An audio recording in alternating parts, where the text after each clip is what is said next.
Peace, family. Y'all know who it is. It's Bakari Lumumba, back once again, the progenitor of LumumbaSpeaks.com, a Black empowerment initiative where we believe we could gain a competitive advantage by always betting on Black. Back once again with I think, a polarizing subject, a polarizing conversation that I think we're going to have this evening, but this afternoon actually, regarding what should the Black community make of the life and legacy of O.J. Simpson. As I'm sure many of you have heard, hitting the ticker today, this afternoon, Orenthal James Simpson, also known as the Juice, transitioned to the realm of the ancestors. Now we can have a conversation regarding should he be considered an ancestor? Would the ancestors accept O.J. Simpson? That's a conversation that we could have this afternoon. But that's a conversation that we're going to have. So, like as I said before, O.J. Simpson transitioned to the afterlife, I guess, for lack of better words. And so we're going to tap in. Want you all to tap in. The link is in the description. I'll put the link in the chat shortly. And we kind of have this conversation about what should the Black community make of the life and legacy of one O.J. Simpson. If you're watching, once again, this is a dual broadcast between Beacon Network, the Pan-African Media Extraordinaire, and of course, LumumbaSpeaks.com, a Black empowerment initiative where we believe we could gain a competitive advantage by always, keyword, always betting on Black. So we're going to get right to it, family. As many of you may be aware, O.J. Simpson, an NFL Hall of Famer who would later be tried and ultimately acquitted of double murder in one of the most publicized trials in American history. He passed at 76 years old after a battle with cancer. His family sent out a statement saying Simpson died on Wednesday surrounded by his children and grandchildren. Simpson is one of the most decorated football players in history. At USC, he won the 1968 Heisman Trophy and was a two-time All-American. The Buffalo Bills selected him with the first overall pick in 1969. Following a slow start, he began to dominate, notching the NFL's first 2,000-yard season en route to an MVP award in 1973. He ended up playing 11 years in the NFL, the final two in San Francisco, totaling over 11,000 yards, five-time first-team All-Pro. After his football days, he became one of America's most popular figures, starring in commercials and movies. However, on June 12, 1994, his ex-wife Nicole Brown Simpson and her friend Rhonda Goldman were murdered in Los Angeles. 5 days later, after an arrest warrant was issued for Simpson, he led the police on an infamous low-speed car chase in his white Ford Bronco, which was seen on TV by an estimated 95 million people. I remember this because they cut in on the NBA Finals, and I was upset. And that was taking place. I remember the Knicks were playing the Rockets. The subsequent murder trial captivated the nation's attention in 1995. In the ending in his acquittal, he was later found liable for wrongful death in a civil trial. So, family, as you all know, go over the ground rules here at Lumumba Speaks. Diversity of thought is welcome. No racial epithets of any kind. Facts over feelings. Attack the argument, not the person. No fundamentally false statements. And then last but not least, just want to make sure that we cover that our mission here at Lumumba Speaks is either to exonerate or vilify, but to challenge conventional wisdom and re-examine what has previously been accepted as facts. So, family, as I said it before, we're going to be discussing what should the Black community make of the life and legacy of Orenthal James Simpson, known as the Juice, O.J. Simpson, who retired from the NFL as the NFL's second leading rusher behind only Jim Brown of Cleveland Browns fame. So, family, the link is in the chat. If you're watching on Twitter, you're watching in the Twitterverse. Well, X now, right? You could tap in as well. You could come on to YouTube, watch under Lumumba Speaks or Beacon Network. Want to get you all thoughts on what should the Black community make of the life and legacy of O.J. Simpson. Many would argue that his legacy is difficult really to put in context, right? Many argue when you talk about the legacy of O.J. Simpson, it's complicated, right? It's a complicated legacy. He was a revered athlete, beloved figure. Many argue that he was one of the greatest athletes of all time. I, of course, didn't see him play live, so I can't speak to that. But he was one of the most beloved figures, most popular figures. He starred in movies. He was even in Roots. Many people may be unaware that he was even in the Roots miniseries, right? However, his downfall, many argue, was Many would argue is when he left his black wife, divorced her, actually started dating Nicole Brown Simpson, Nicole Brown, who later became Nicole Brown Simpson, while he was still married to his black wife, divorced her, married Nicole Brown Simpson, and then, of course, the domestic abuse started.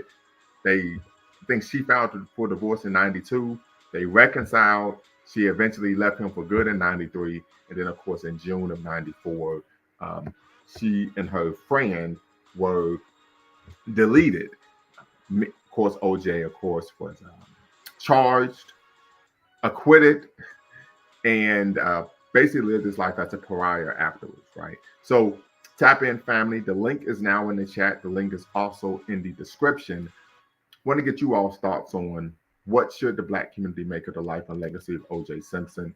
This is a bit not as a politically charged or ideologically charged, I think, conversation, but we're going to tap in. So let's see. P.39 says his life should be celebrated. He was found not guilty, not guilty, not guilty. Why do black people let these white folks choose our heroes? So P.39, I want you to tap in and be part of the conversation. So one, as you know, you could use a pseudonym, which you're using up now, but also you don't have to cam up to be part of the conversation. So you don't have to cam up. But this is something I think we need to unpack when we talk about OJ was, and Shannon Sharp said this, even though, we got issues with Shannon Sharp, but it's quite all right.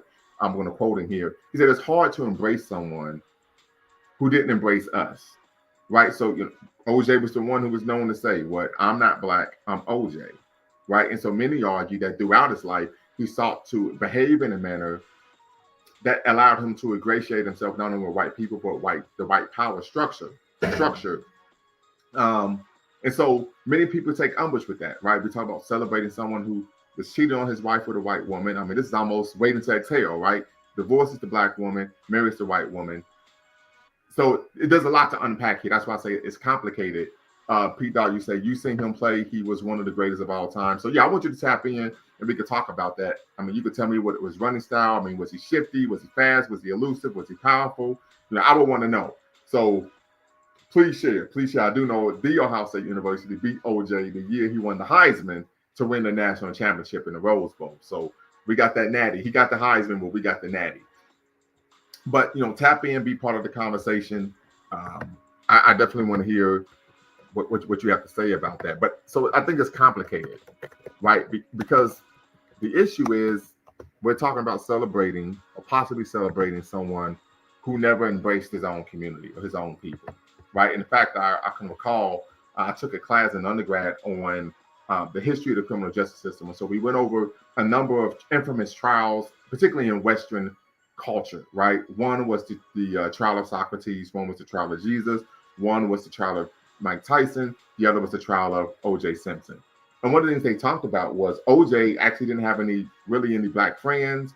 And so when the Dream Team, right, brought the jury into his home, they did a number of things. They had the fireplace lit, they had long stem fresh roses all throughout the house, but they had actually put up pictures of black people as if he were friends with them in his home. So something to consider. So when we talk about embracing or celebrating or honoring someone who didn't even embrace their own community. So that's something to consider when we talk about the complicated legacy of one OJ Simpson, Orenthal James Simpson.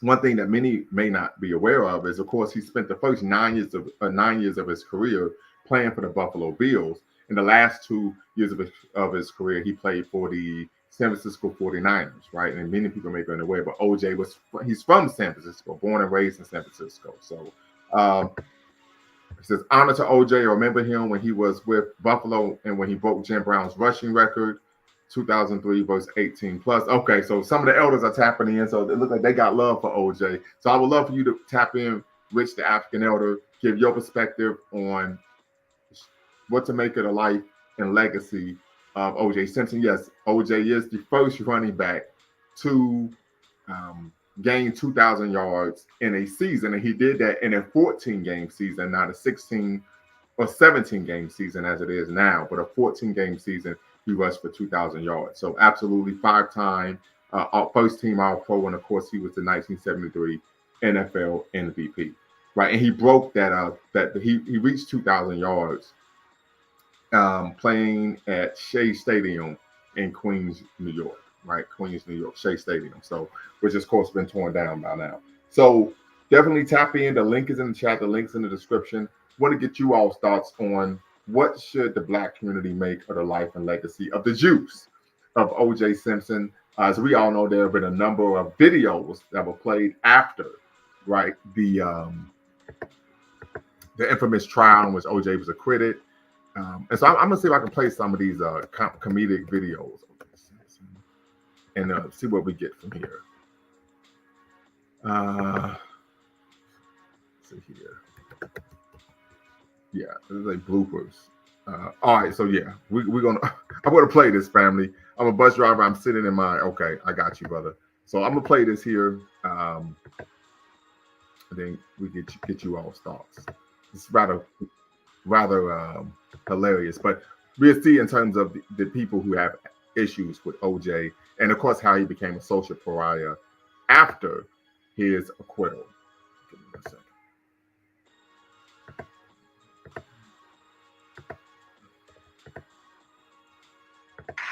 You loved OJ's first post-trial video, OJ Simpson, The Interview. Did you kill Ron and Nicole? I did not kill Ron and Nicole. Now enjoy the parts you didn't see. I am 100% not guilty. I could not. Line. Have killed Ron and Nicole. Cut. Can I take another stab at it? It's OJ Simpson, The Interview, bloopers, blunders, and boners. The wackiest, most outrageous bleeps, bloopers, and blunders of the century. From The Interview of the century. Now, OJ supposedly ran back here and bumped his head on the air conditioning unit, dropping the bloody glove. Now, I think I know where my own air conditioning unit is. I was a running back in the NFL for many years, avoiding linebackers. I would really have no problem negotiating something like that. OJ, are you okay? Yeah, I'm fine. Who put that there, Furman? OJ hasn't been this hilarious since the Towering Inferno. This is the glove that I allegedly wore on the night of the murders. Now, as you can clearly see, it does not fit. As you can clearly see, it does not fit. As you can clearly see, it does not fit. Funnier than Johnny Cochran's Colombian drug lord defense. So many questions. Where's OJ? Where's OJ? Where's OJ? Where's OJ? Now, anyone who knows OJ knows that I am first and forthright a family man. I enjoy nothing more than tossing a football around with my firstborn son, Jordan. It's Jason, Dad. I knew that. Goofier than Robert Shapiro's defense of Michael Jackson. Battery is not just a one-way street, and I tried to keep my cool. I really tried. OJ, one small thing. Don't use the word battery. It doesn't sound right. That's what's on the computer. That's what's on your computer. That's what's on the computer.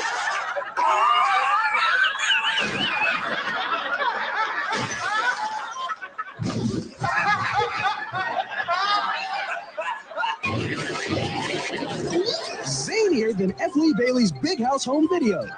When all is said and done, OJ, you're the only one who really knows what happened that night. Yep. Yep. OJ, only the real killers know.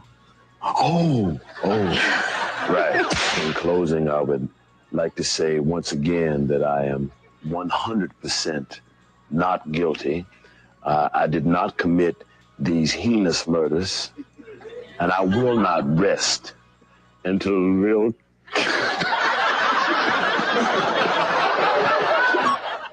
I will not rest. I will not rest until the real killers are found.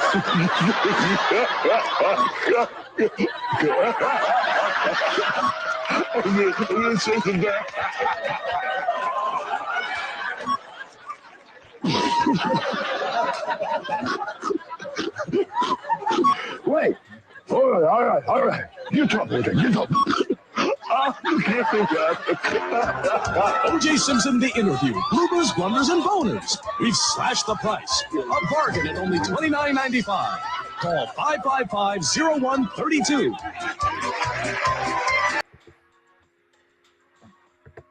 So as you can see, family, nobody actually believed that he was innocent. So let me go here. Mr. Sandman says, I watched the O.J. Simpson verdict at my predominantly white high school library.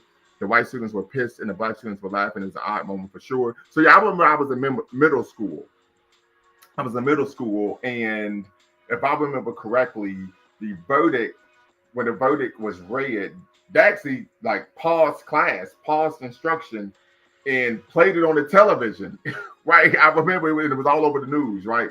Mostly black people celebrated, and mostly white people took umbrage with the verdict. For the rich, the African elder. Okay, I got you, brother. Well, yeah, if you could tap in, definitely want to hear what you have to say, particularly regarding the contradictions and the meaning it has to African people here in America, but even globally. But absolutely. So the brother says, if people want to honor his football legacy, that is fine. There are mayonnaise people honor pedophiles, murderers, and thieves all the time. Hell, they have even erected statues in memory of some. That is true. However, we shouldn't judge ourselves or gauge our character and behavior and morals based on what other groups of people do, right? I think we should have our own values, principles, perspectives, and we should not honor people who engage in said behavior, irrespective of what other racial ethnic groups do, right? Because it's harmful to us, right? You know, when we think about individuals who engage in these type of behaviors, typically the victims of that behavior are black people. So I don't think we should honor individuals who are doing harm to anyone, let alone our own people, right? So Tina, Akima, Warmack, we know who got him them elites. So I don't know what you mean by that. Tap in, family. The link is in the chat. You can use a pseudonym. You do not have to cam up. Tap in, be part of the conversation. Want to have a conversation regarding what should the black community make of the life and legacy of one Orenthal James Simpson? As many of you should be aware, but if you are unaware, O.J. Simpson, the 1968 Heisman Trophy winner, 5-time NFL All-Pro, Hall of Fame NFL player, transitioned to the realm of the ancestors yesterday, Wednesday, April 10th, 2024. They said he was surrounded by his children and his grandchildren, and he passed after a prolonged fight with prostate cancer. Of course, OJ was one of the most marketable athletes of his day, right? Most people remember him from his lucrative contract with Hertz Rent-A-Car, the commercials where he's running through the airport. Of course, he had a supporting actor role in the Roots miniseries. But all of that, many would argue he had a fall from grace after being charged and, of course, later acquitted of double murder regarding his ex-wife, former wife, Nicole Brown Simpson, and her friend, Rhonda Goldman. So definitely want you all to tap in, family, as we try to make sense of what the black community should make for the life and legacy of one Orenthal James Simpson, also known as O.J. Simpson. We're talking about the juice here. If you're watching, make sure you hit the subscribe and like button, hit the notification bell for future videos. You're watching a dual stream, once again, between Bequaline Network, the Pan-African Media Extraordinaire, and of course, Lumumba Speaks, a Black empowerment initiative where we believe we can gain a competitive advantage by always, keyword always, betting on Black. Many would argue that is not something that O.J. Simpson did. He didn't always bet on Black. As we know, he was married to a Black woman, had children. They had children together, strong Black families, many would argue. But then, if I remember the story correctly, he was out at dinner, out eating in a restaurant, ran into Nicole Brown Simpson, who was a waitress, and started dating her while he was still married to his wife. And then, of course, divorced his wife and married Nicole Brown Simpson. So you can argue that he was adulterer, amongst other things. So just a lot to consider there. So I want you all to tap in and let's really try to make sense of what the Black community should make of the life and legacy um, of O.J. Simpson. He said prostate cancer is highest among Black men in America. Wonder why that's the reason. Tap in saying, man, you've always been a frequent guest. Make sure I shut up this time, right? That you talk. If you're watching, family, make sure you hit the like button, hit that notification bell, so you can support the channel at on Cash App, $ Lumumba Speaks. But I definitely want to hear what people have to say here regarding the life and legacy of one O.J. Simpson, Anthony James Simpson, born and raised in San Francisco, California, played his college ball at USC, University of Southern California, and then, of course, played 9 of his 11 pro seasons in the NFL with the Buffalo Bills, right? So he was a long way from home, Northern California kid, of course, taken out in the Midwest. Some would argue Midwest because of the Lake Ontario, Great Lakes, but many would argue they're the Northeast. So he lived quite a life. He was 76 years old. But the conversation we want to have is, of course, we want to interrogate his life and legacy and what should that be or mean to the Black community. Should the Black community support someone that left their Black wife, you can argue destroyed the Black family to create an interracial one with a white woman? Should we support someone like that simply because they were a phenomenal athlete? So those are some of the questions I'm going to pose. Definitely want to hear what you all have to say regarding the life and legacy of one O.J. Simpson. So make sure you tap in, family. The link is in the chat. The link is in the description. As you all know, you are always welcome to be part of the conversation. So let me say this.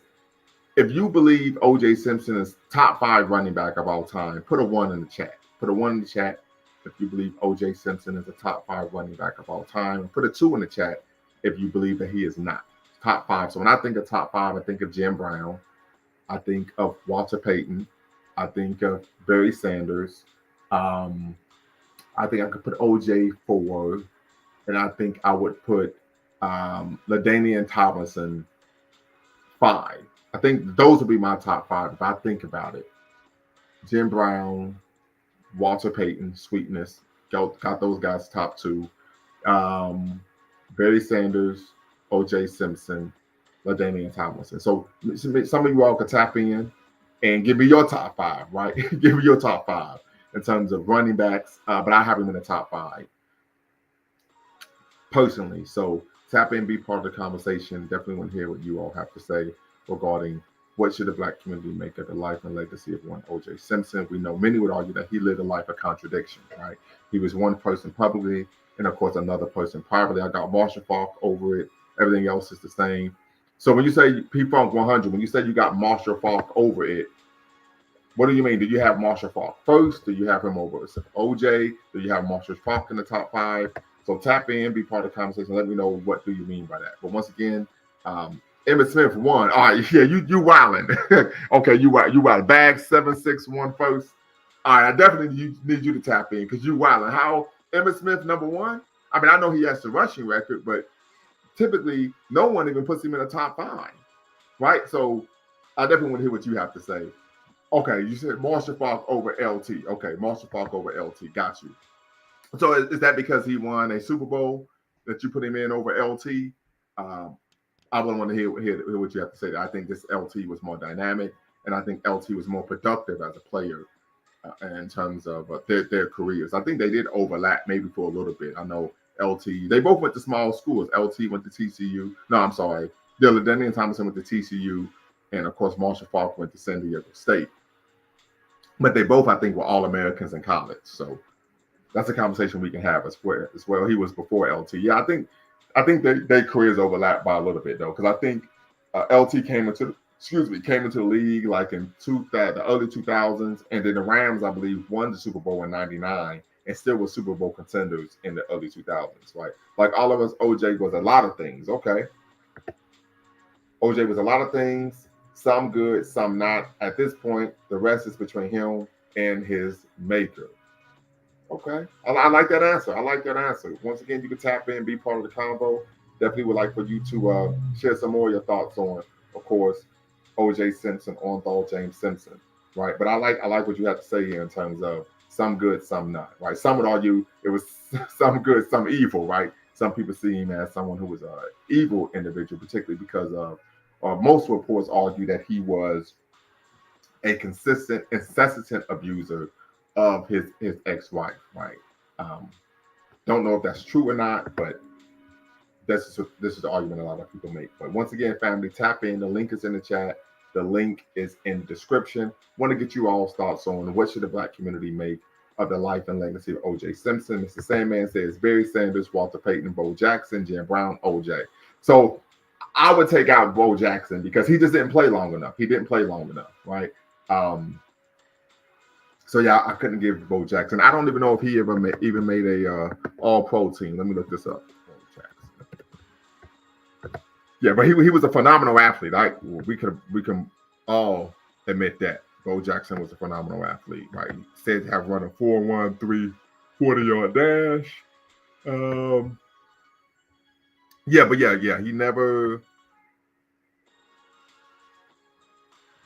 never even made a all-pro team in the NFL. So I couldn't give Bo Jackson top 5. Couldn't do it. Let's see here. NFL, yeah, and he never rushed for 1,000 yards. He only played 4 seasons, and the most yards he rushed for was 950, right? So, yeah. I would have to challenge that. I couldn't put Bo Jackson in there, right? Couldn't put Bo Jackson in there. But all right, family, tap in, be part of the convo. Definitely want to hear what you all have to say regarding what should the Black community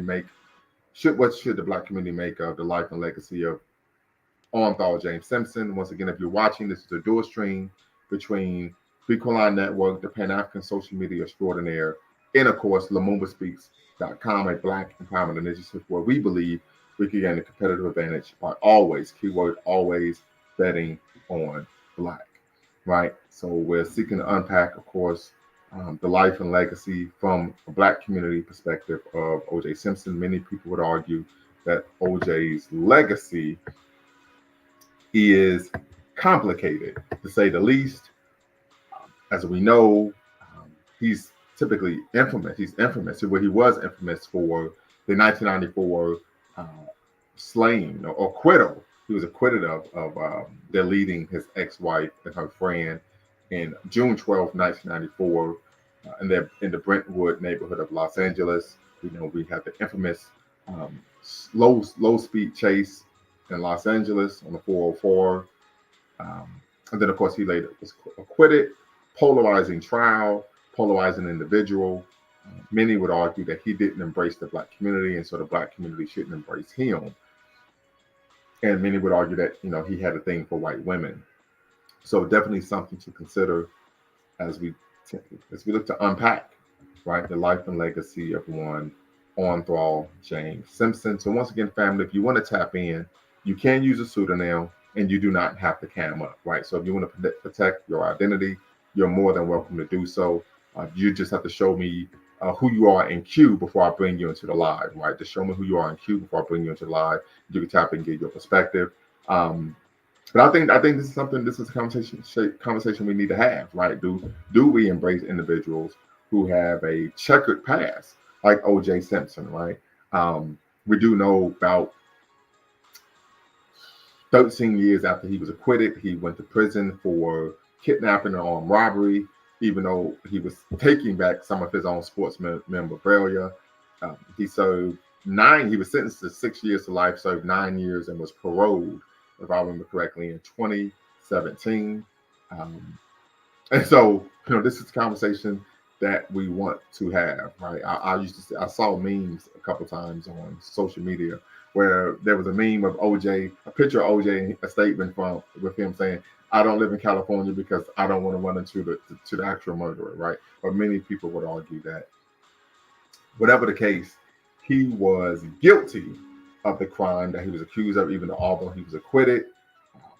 But one of the major issues that his defense team did was they put the LA Police Department on trial, particularly the racism that was rampant. Let me correct myself, the anti-Black racism that was rampant in the Los Angeles Police Department, right?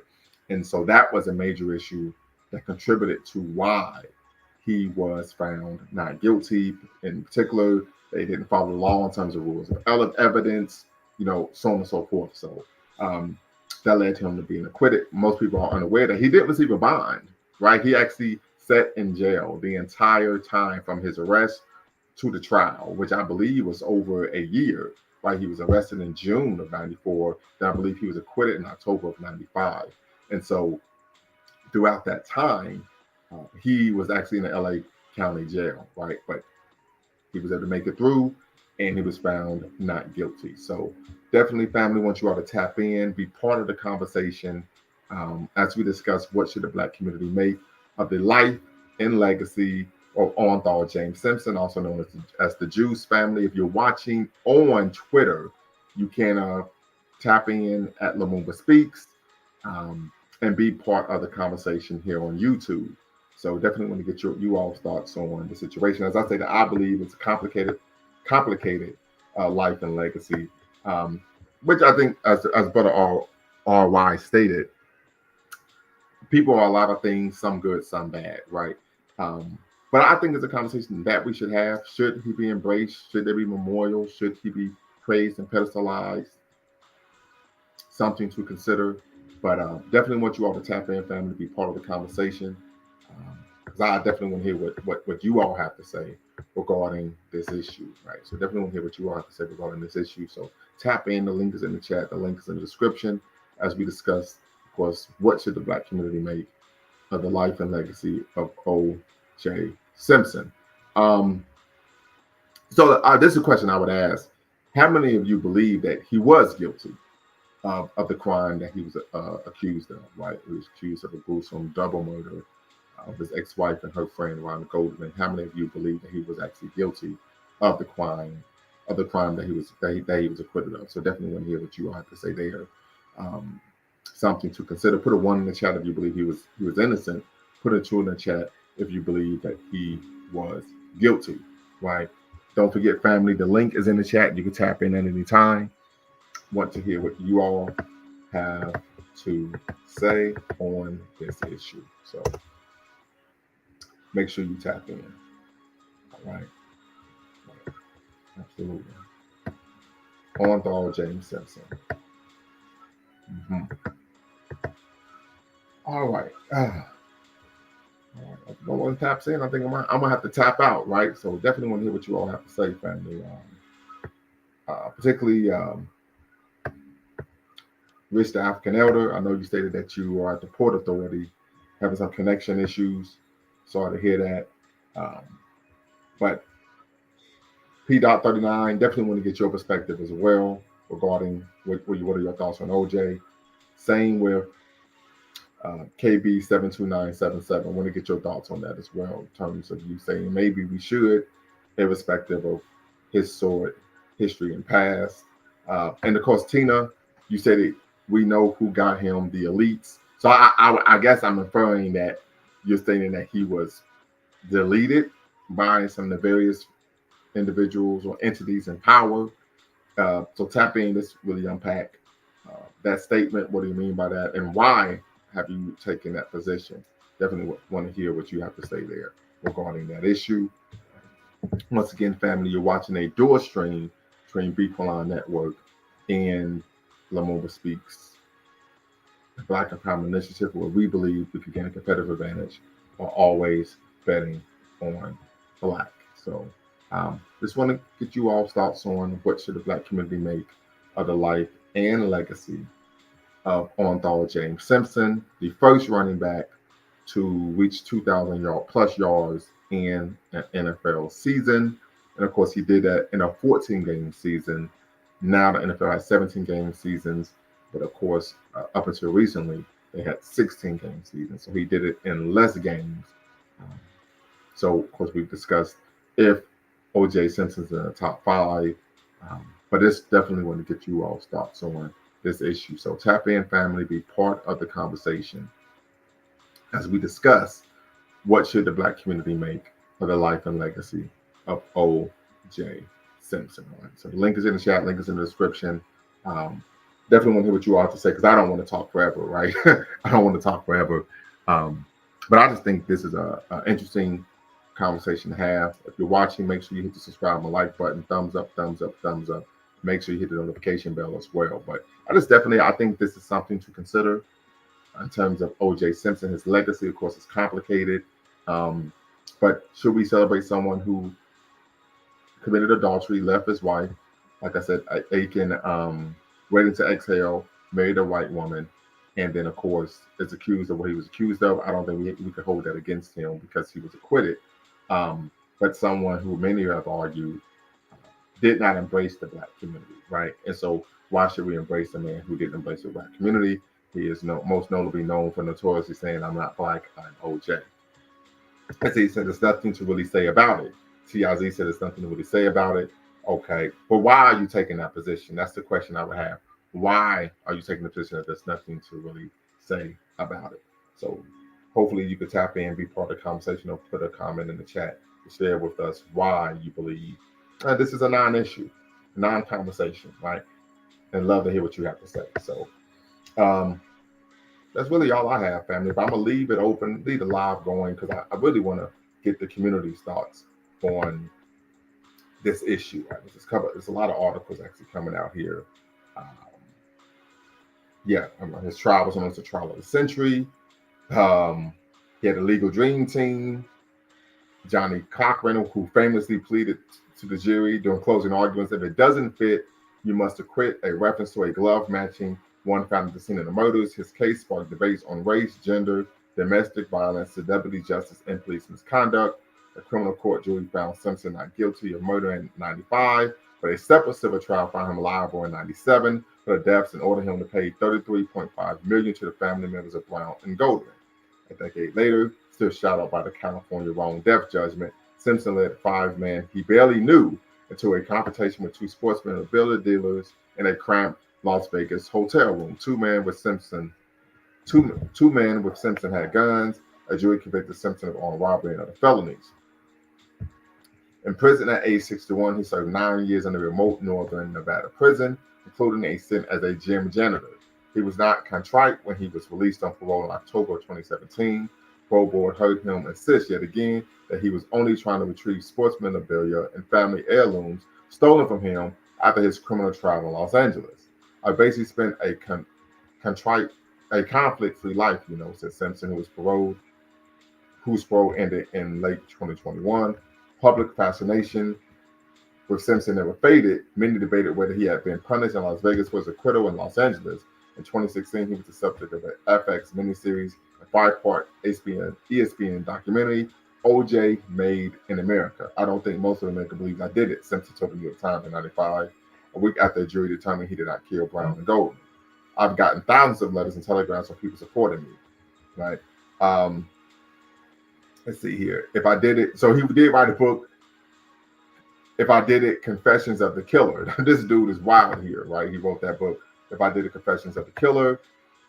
It's all blood money. And unfortunately, I had to join the jackal, Simpson told the Associated Press at the time. He collected $880,000 in advance money for the book, paid through a third party. It helped me get out of debt and secure my homestead. He said, less than 2 months after losing the rights to the book, Simpson was arrested in Las Vegas. David Cook, an attorney who had been seeking since 2008 to collect the civil judgment in the Ron Goldman case, said he spoke with Fred Goldman, the father of Ron, on Thursday about Simpson's death. Cook declined to say what Fred Goldman said or where he was, but Goldman told NBC News that Simpson's death is just further reminder of Ron being gone all these years. There's no great loss to the world. He died without penance, Cook said of Simpson. We don't know what he has, where it is, or who is in control. We will pick up where we are and keep going with it, right? So, yeah, a lot to unpack, to consider regarding, right, the life and legacy of O.J. Simpson. See, there's really nothing to say about O.J. He lived his life, had troubles along the way, and ended up in a court trial involving the death of his wife, or ex-wife. It was his ex-wife, right? Yeah, it was the ex-wife and her friend, right? So, yeah, but he did write that book, If I Did It, right? If I Did It, Confessions of the Killer. So it came out that he wrote the book to get out of debt. So something to consider. Absolutely.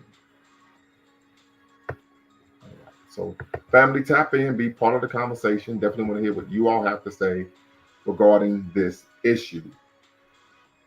Um, O.J. Simpson, the man, the myth, the legend, right? What should the Black community make of the life and legacy of O.J. Simpson? Orenthal James Simpson, who was born and raised, of course, in San Francisco, California. So, family, if you're watching, tap in, be part of the conversation. You're watching a dual stream between the Beacon Network, the Pan African Social Media Extraordinaire, and of course, LaMumbaspeaks.com, a Black empowerment initiative where we believe we could gain a competitive advantage by always betting on Black. So I'm pretty surprised that no one's tapped in. We're at the 40-minute mark. I thought we'd get a lot more conversation out of a polarizing figure such as O.J. Simpson, right? Maybe not. I do know that for many Black people, there was a belief that even if he was guilty, it was justice for the numerous times that Black people have been the victims of extrajudicial violence and white vigilantism, and their perpetrators were never brought to justice, right? Either they were never taken to trial or they were always acquitted. A good example would be, the infamous, I would argue, killing, assassination, or deletion of Emmett Till. The trial was definitely the trial of the year. I watched most of it during that year. Okay, so yeah, I wasn't able to watch it. I was a kid in school. No confessions, laugh out loud, right? So, Smoke, what's good, man? Hey, what do you mean by no confessions, right? Definitely tap in, bro. The link is in the chat, man. I'm gonna holler at you. Yeah. So the juice. I mean, I believe personally that he didn't do it. I would always say that we had the greatest criminal justice system in the country. And many people took umbrage when, a lot of legal scholars, Black people, said that afterwards. But he was tried, he was acquitted, he was found not guilty. He should be able to go on with his life. But this is a situation in which I think, if you want to be quite honest, the LAPD simply bungled to take the case, and the arrogance in which they behaved and carried on, particularly the level of anti-Black racism that was rampant in the case, I think played an issue. The other issue was many people would argue that the jury engaged in what's known as jury nullification. So put a 1 in the chat if you're familiar, if you're knowledgeable or familiar or cognizant of what jury nullification means. Put a 2 in the chat if you do not know what jury nullification is. Put a 1 in the chat if you are aware of what jury nullification is, right? So many argue that the jury simply nullified, right? We know, I think it was in 91 and 92, Rodney King was beaten, right? That followed, and the LA riots came was a result, a response to, you mean to call it riots, I call it a rebellion, of those officers being tried by the state and being found not guilty. Many argue that as a result, the aftermath of the LA riots is what caused people to acquit O.J. Simpson. So if you're unaware of what jury nullification is when the jury knows a person is guilty, but the jury chooses to exonerate the individual anyway, right? Jury nullification. Unfortunately, oftentimes Black people find themselves on the wrong ends of jury nullification. As I said before, we talk about extrajudicial violence, white vigilantism. Throughout the history of this country, Black people have been victims of that. We talk about anti-Black racism. We could talk about the situation with Natasha, little Natasha, who was killed by the Korean store owner, right? What we found was, in that case, I believe she was only given probation or time served. She was only in jail for like a month. They said she'd been through so much. So these are situations in which the jury knows the person is guilty, but they find the individual innocent anyway. So jury nullification, right? So this is something to consider. So this is a question I would ask you all, and you could tap in and be part of the conversation. Do you believe that O.J. Simpson was found not guilty due to jury nullification? Right, so that's a question I'm going to ask. Put that out there. Family, if you're watching, make sure you hit the like button, thumbs up, thumbs up, thumbs up. Subscribe, hit the notification bell. You're watching Lumumba Speaks and Beacon Network here on YouTube. And so we're asking the question, what should the Black community make of the life and legacy of O.J. Simpson? The question I'm posing to the family, to the audience, is, do you believe that O.J. Simpson's acquittal was a result of jury nullification. So you can respond, you can tap in, be part of the conversation, or of course you could put your response in the chat. But that's a question I have for the family is, was OJ's acquittal a result of jury nullification? So family, if you're watching, tap in, be part of the conversation. You're watching Lumumba Speaks and Bequalon Network, Pan-African Social Media Extraordinaire, and of course, Lumumba Speaks, a Black Empowerment Initiative where we believe we can always bet on Black. So definitely want you all to tap in, family, be part of the conversation. The link is in the chat. The links is in the description. I want you to be part of the conversation, tap in, and let us know what you think. And so I'm going to slide over to X, formerly known as Twitter. That way, if you all are watching on Twitter and you want to be part of the conversation, you can do so. So let me see here. I'll make sure I do that. Absolutely. Give me 1 second. Get this squared away. So I'm gonna put the link in the comments on Twitter, right? So that way you can tap in and be part of the conversation. All right. Very good. Very good. Very good. So tap in, family. Be part of the combo. Definitely want to hear what you all have to say regarding the juice, right? Particularly if you believe that OJ's acquittal was a result of jury notification. I think JC and the Dream Team exposed to corruption and the mistakes made by the prosecution team. This is true. Many argue, when you are a celebrity, when you are a multimillionaire, you have access to high-priced attorneys, and they're able typically to run circles around humble civil servants such as, a county DA, right? Many have even argued that LMA, I just need you to climb up in queue before I bring you into the live. Just going to make sure you're not trolling. So if you could climb up in queue briefly, got you. Okay. And I'll bring you into the live. But this is the argument many people make. So LMA, what's the word? Not much. Can you hear me okay? I hear you just fine. Yeah. I think when it comes to the OJ thing, I saw the news today. I got mixed feelings about it because I don't quite remember. Like yourself, I was a kid when the trial was going on. But I mean, I have some mixed feelings about the verdict. I get it that Black people were, happy for the fact that, we've been railroaded for so long. I'm not saying that it's almost like what Chris Rock said, what I'm saying? Like, it's kind of like, I'm not saying that he did it, but if, my wife was doing drugs around my kids, I can understand. So I would just kind of not saying anything about it, like especially not cheer about it or say like rest in power. I think it's just a little bit, I don't know. I feel like it's just a little bit too controversial. Me personally, like I said, it wasn't like he was found innocent. He was just found not guilty, So hold on. So I'm glad you said that, brother. I'm glad you said that because a lot of people say that after the trial. But if you are found not guilty, that does mean that you're innocent. No, that's not what that means. I don't believe that. There's innocent is you didn't do it. Guilty is we just don't have enough evidence to prove that you did it. Okay, but here's the thing, and I'm glad we're having this conversation because I got tired of talking myself, right? yeah, it's all good. I ain't gonna be able to stay long, but I definitely want to chime in. But here's the thing, right? The legal system says you're innocent until proven guilty. So and so many people argue they started trying to change the definition of what innocence means once you're what? Once OJ was acquitted. Well, I thought it was you are considered. Well, you are considered innocent, or at least considered not.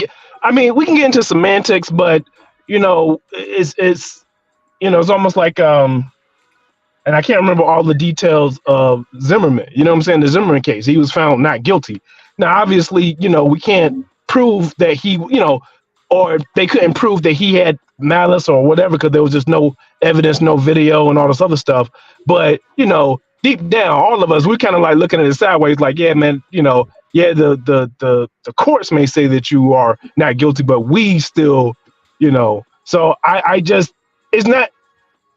is a little bit too. How can I feel? Like I said, if Zimmerman were to pass away tomorrow, and then people were talking about rest in peace, Zimmerman, I would feel some type of way about it. So I personally, I don't know if I could, I think there are people who would say rest in peace, Zimmerman. Yeah, they say they would, but what I'm saying, they wouldn't be right to do so. And I just put it this way, I just don't feel like it's almost like it's a controversial thing. It's almost like just think of just any pop culture figure that's has a troubled controversial past, and it's like, yeah, they're gone. You don't want to like condemn them, but you don't want to celebrate them either, because it's just like it's he has an asterisk by his name. I don't know if I can just in clear conscience just be like, oh yeah, OJ was the greatest. I'm just like, what I'm saying? I get it. What I'm saying? I personally can't do it. I just can't. I don't want to make him a martyr or lionize him in any way. I mean, yeah, the guy was flawed, and yeah, like I said, he was in that Hollywood crowd or whatever. So yeah, there's probably some, well, I don't want to put anything on the woman because I don't know much about it, but it could have been the case that she was on one. You know what I'm saying? And he, but not saying that this makes it right. I'm just saying that he was in that Hollywood crowd and all this other shit. So I mean, I get it, but I can't. I don't know if I can. I don't know if I should celebrate. Not. I don't think I should celebrate his legacy. That's what I'm putting. That's what I'm getting at. Got you. So let me ask you this, right? And I think you make a good point. Also, I mean, we were kids, so it wasn't like we really saw him play to even understand his legacy. You want to be honest, right? Mm-hmm. Yeah, I remember him from the. What was it? The movies with Leslie Nielsen. What were they called? Naked Gun. I remember from the Naked Gun series. Yeah. Yeah. Do you believe that his acquittal was a result of jury notification? I think it was just because like I said, even when there's like I had a friend of mine, a coworker of mine, he was on the jury of a murder case or whatever, right? And especially with murder, it has to be beyond a reasonable doubt. And in his particular case, there was a period where the guy who was accused, there was like almost like what I call almost like a dead spot where like he was accounted for and then he wasn't. The crime was committed and then he was accounted for, right? So yeah, for us personally, we can say like, yeah, this dude probably did it. But in the court of law, what I'm saying, when this portion of time where he was unaccounted for, I can't say whether he did or he didn't do it, right? So for my case, and now now that all this is going on, I will go back and revisit it, but I think it was just more or less they could not, there was a period where he was unaccounted for and they could not prove beyond a reasonable doubt that he did it, so that's how I feel about it. But so I'm not saying that he's like he just didn't do what he was accused of, just saying that there just wasn't enough evidence to convict him. And that's just the way it is, especially when you're talking about first degree murder is, beyond a reasonable doubt. And if you couldn't, and like I said, I think more, even when, looking back, I think more people, particularly black people, were just proud of Johnny Cochran rather than, what I'm saying, because, OJ, he was like, I'm not black, I'm OJ, you know what I'm saying? So I think more people were just more, proud of Johnny Cochran, Right. So let me ask you this. Do you believe yes, sir. He did it? I guess I'm going to revisit the case. I'm going to revisit the case, and I'm going there with fresh eyes. But as of right now, I would probably lean more towards he either did it, involved, or knows something more than what he just wasn't some just sitting, watching TV, and then he shows up, then. All right, family. Okay. He knows what happened. What's that? You go ahead. Okay, go ahead. Oh yeah, I'm saying I don't know if I can put it this way. I'm not saying either he did it, he knows who did it, or he knows something. Like I don't think he was just sitting around watching TV and then he turned on the news and found out his wife was dead. You know what I'm saying? I like I said, but he had his day in court and they found him not guilty. So I just gotta leave it at that. Okay, got you. What are your thoughts on him leaving his black wife and family to go be with Nicole Brown. Yeah. See, now that's the part with me. Just like, you know what, you're not black, you're OJ. You figure it out. Like, don't come to the black community. That's my, because I'm, kind of a, kind of, pro blacky black in that way. Like, I don't believe in, you stick with your sisters and you commit to them, you devote your life to them, and then you build your family. So him doing that is a major no for me. You know what I'm saying? So, like I said, if you want to play in the snow, get frostbite. You know what I'm saying? That's the way I see it. Okay, I haven't heard that one before. Okay, good. Nice one. Okay, so you play in the snow. So do you believe, and this is a great question I'm asking you, do you believe that OJ being charged, I mean, the whole situation he had was the result of him not staying with a black woman? I think that it was, I mean, particularly during that time, if I can remember, clearly, I mean, yeah, and I've heard other commentators say this, he was a black man with a very good looking, high status white woman. That probably, was a phrase, a stick in someone's craw, you know what I'm saying? So yeah, like, that probably irritated, the white hegemony in that particular area. But I do think it was just the fact that he was a big name. I think that anytime, well, I ain't gonna say that, but most of the time, well, I'm gonna say like anytime a big celebrity is accused of murder, you know what I'm saying, it's always gonna be like this, press firestorm around it. Some people can get away with it, but if you kill somebody, there's always gonna be that swarm that comes, that's covering it. Now the question is, there's covering the news, and then there's covering the person, basically, giving them flowery reports that's saying like, oh, he was, it's almost like, when a white person, a black person commits some, heinous act, you know what I'm saying? When a white person does it, oh, they talking about his fifth grade field trip to the science fair and how all this other people love him and how he had all these, mental health illnesses. But then when a black person does it, then it's like, oh yeah, he was on drugs, his parents are on drugs, he's a criminal, he got suspended and all this other stuff. So, obviously we live in America, so you can't put that behind, can't say that wasn't an occurrence. But I do think that, that probably did play a part into it. But I think the bigger part was, like I said, he was OJ. He was a, huge, football star. He was doing movies. So, yeah, I mean, you have like I said, you have a popular person like that getting accused of first-degree murder. Yeah, and then you're running, and then you got it's going to be, it's the tabloid is going to have a field day with you. It just is what it is. Got you. Okay, so let's see here. Brother TIZ says, I know what the caller is saying, but when a police does the same thing when they kill a black person, as soon as they are acquitted, they celebrate after the verdict. OJ had the best team and he got off. Gotcha. Yeah, I'm not. Yeah, it's and I feel the commenter's sentiments. I but it's more or less, it's kind of like, I'm not, just because and I'm not trying to do the whole, when they go low, we go high. I'm not on that. You know what I'm saying? I'm not on that. You know what I'm saying? But it's just from the standpoint of, just taking, I don't want to call it like we're getting points on the board, like we just got one. It's just like, I would rather put it this way. If I felt that he didn't do it, you know what I'm saying, and then he was to quote unquote get off, I would feel better about it. But I can't say that he didn't do it. I'm not saying that he did do it. I'm just saying that because I can't say that, in my heart that he just had nothing to do with it, I would feel weird, even if it wasn't OJ, even if it was just some regular guy on the street, you know what I'm saying? And I'm just like, damn, like, did he do it? You know what I'm saying? Like, if that question is still floating in the back of my mind, I can't,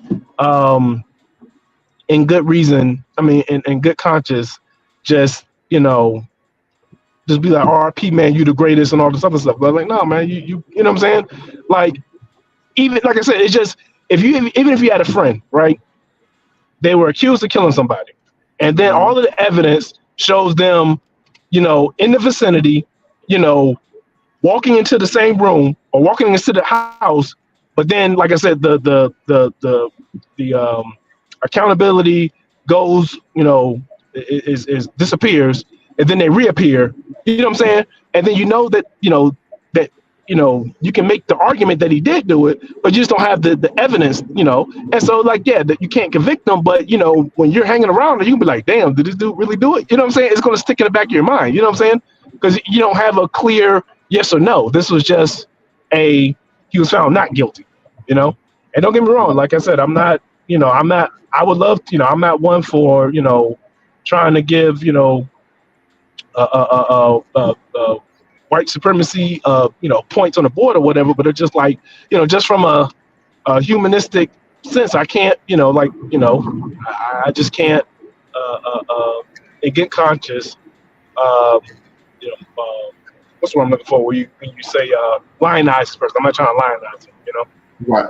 I just saying, yeah, I'm just speaking facts. You know what I'm saying? Then a dude passed away. This is what happened to him.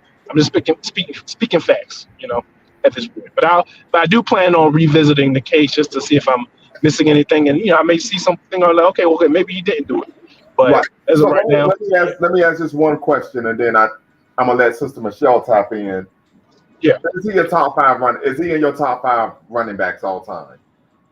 No. Well, I'm not a sports person, but the answer is no. Okay. All right. Sister Michelle, what say you? Good evening. What you got for me? How are you? How's everyone? I'm doing well. I hope you're getting better and well. And Brother Appreciate it. LMA, I hope you're well too. Thank you so much Thank you, for having me on today. I'm not black. I am OJ. That is what I remember of him. After all the support we gave this brother, because I remember coming home from school, watching it, my mother, my aunties, it was just, we all supported OJ. And then when he got out, got his game up, he threw the black community under the bus. So how did he throw the black community under the bus after the trial? Well, like you said, I'm black. I'm not black. I'm OJ. Okay, so he said that after the trial, not before? I'm not sure when it was said, but I remember it being repeated. Okay. Again, I'm not sure of the context of it, but I do remember after that, something like that of that nature was shared. He never really acknowledged the black community for their, for their support, or even give us a little nod. I understand he might not never really had to overly acknowledge us, but how you can give, show your folks, hey, I saw you. He didn't even do that much, per my recollection. And then another issue in reference to what MLA said, OJ's oldest son, one he had with his first wife, is a chef. Now, I'm not sure how true it is. I heard this rumor that maybe the son, because at the time the son was in his early 20s, he's a chef. That's why he had the knife. Was the son engaged in an inappropriate relationship with Nicole? Because Nicole, again, had a compromising history. Was that the case? Because she was engaged in an inappropriate relationship with the stepson. Again, this is a rumor. So that's why OJ was very protective. Maybe he knew it possibly could be the son, but didn't want to put the son out. Again, conspiracy theory. Gotcha. Because the son is a chef today. A sushi chef or something. So do you believe he did it? I don't think he did it, but I think he knew. I knew he knows who did it. And that's why I'm on the theory that maybe it could be his son. Gotcha. Okay. Wow. So you believe he didn't do it, but he knows who did? Yes. Because Nicole, may she rest in peace, she was a little messy. Okay, messy how? In terms of who she was dating, who she was around, that type of stuff. Okay. And so you think that contributed to, because the allegation was that she was doing drugs. Yes. And so I would, if I remember correctly, one of the theories was that maybe she had been, deleted by someone that she owed drug money to. Again, those are theories too. Those are all theories. Okay. Okay. So, what are your views on the fact that he left his black wife and family to be with Nicole Brown? That was his downfall. So when you say downfall, you're stating that his downfall was because he left his wife, or that he went to a white woman, or a combination of All both? the above. All the above. Okay. Okay. So you saying he should have stayed home? Yes, but yeah, basically. Sometimes you just need to stay home. Okay. Because look at his legacy now. Because even when I was watching the news just before I came up on here on the YouTube, and they say, well, he had a controversial acquittal. It was just ring around the rosies type of look at OJ, look at how they talking about you, and you were the first one to came for these folks. So look how they talking about you. If nothing else, your own people would have bigged you up. Black folk, and the reason why black people kind of quiet, because you didn't show us no love back. Hey, that's your legacy. That's what you wanted. Hey. Right. Okay. Interesting. Brother LMA, any thoughts? No, I think those are pretty much my my thoughts. I'm definitely going to re-examine, like I said, look into it. I know they're going to have 1,000,001 think pieces and 1,000,001 little mini documentaries coming out. So I'm gonna watch it again and just see if I missed something. I know it was the double murder, right? It was Nicole, Yeah. and then it was the other guy. I can't think of the guys. Goldman. Ron Goldman, yeah. So yeah, I definitely gonna look into it. But like I said, I just can't, lionize the guy. You got this asterisk next to your name. It's just like, it's almost like well, I ain't gonna say that. That maybe that's a poor taste. I ain't gonna say that. But yeah, I just can't. I can't. I'm not gonna lionize the guy, say he's the greatest. But like I said, man, he's. Hopefully, this will be a lesson for the next up and coming running back. You know what I'm saying? Hey, just stay home, man. You know what I'm saying? Leave these Hollywood crowds alone, and what I'm saying, just get you a little solid sister, and then build your family. I'll leave it at that. Hey, I'm gonna head out. I'm gonna listen to you. I'm just gonna listen. I gotta drop out. All right, man. You have a good one. Okay, so TIZ says, I will not dissect OJ the relationship with the black community. I just think if the justice system was fair across the board, we wouldn't be having this conversation. So what do you mean by that, TIZ? Could you tap in and be part of the conversation? The link is in the chat. The link's in the description. I really want you to tap in so you can share with me when you say if the justice system was fair across the board, we wouldn't be having this conversation. So those are two things I really want to get an understanding of regarding what do you mean by that. Sister Michelle, do you believe that he was rightfully acquitted? I do, because I don't think it was him. Okay. I think he knew he did it, but it wasn't him. Okay. I believe he was protecting something or someone or something. Gotcha. So would you argue that maybe, possibly, his acquittal was a result of jury nullification? Okay, what I read on it, what they were trying to do with him, based on my recollection, they tried to get a whole bunch of black women on the jury trial because they knew that because he was dating a white woman, black woman, we're not too fond of that type of stuff. So they were trying to get a tainted jury. They tried to do their best to get a tainted jury to go against him because of his history and his marginalized relationship with the black community. But however, he got a good lawyer, Mr. Johnny Cochran. Love doesn't fit. You must acquit.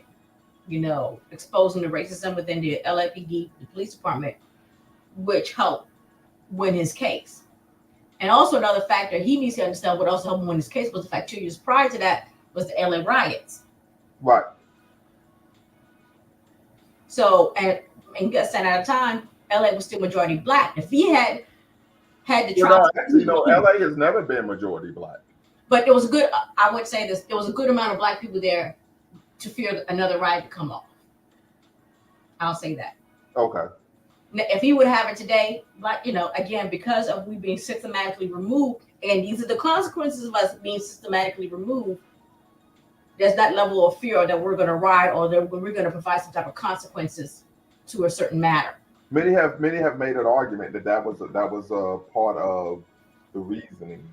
I believe it too. I believe that could be a part of the reason too. But again, now today, if you would have it today, they wouldn't care. Why? So why do you believe that? Because we no longer a majority any. Our frame of thought as a people 20, 30 years ago is different now. So we're not gonna we go online and we say stuff, but we're not the type of people that's gonna go crash and burn. Like the George Floyd situation, that was more white liberals than anything. It wasn't really black led protest. Right. Yeah, so in the 90s, the LA city population. In the 90s, black people still black. Right. Okay, got you. Absolutely. You can turn your camera off. Okay. The non-black jurors seem to get overlooked. No one forced them to make. Yeah, so there were non-black jurors on the jury. So that is something to consider. I'm glad you brought that up. Yeah, it was actually a racially diverse jury. So the people would have rioted back then because we saw injustice. What say you, Citadel? Go right ahead, brother. You talking to me? Yes. Yeah, you asked me to call in because that's TIZ. You were saying about, I said that the justice system was fair. The reason why I say that is because we know the injustices toward our people when we see what police do. Correct. And we see it all the time, from Rodney King to Trayvon. The list is long and many. And we see and then the thing about it, the reason why I said it, because you got the video right there, brother. The video camera, the cameras from the police cars, and they still get off. I can remember when the police officer shot that brother in South Carolina down there 4 times in the back, ran up on him and then tried to plant something on him. I remember that. Yeah, I remember that.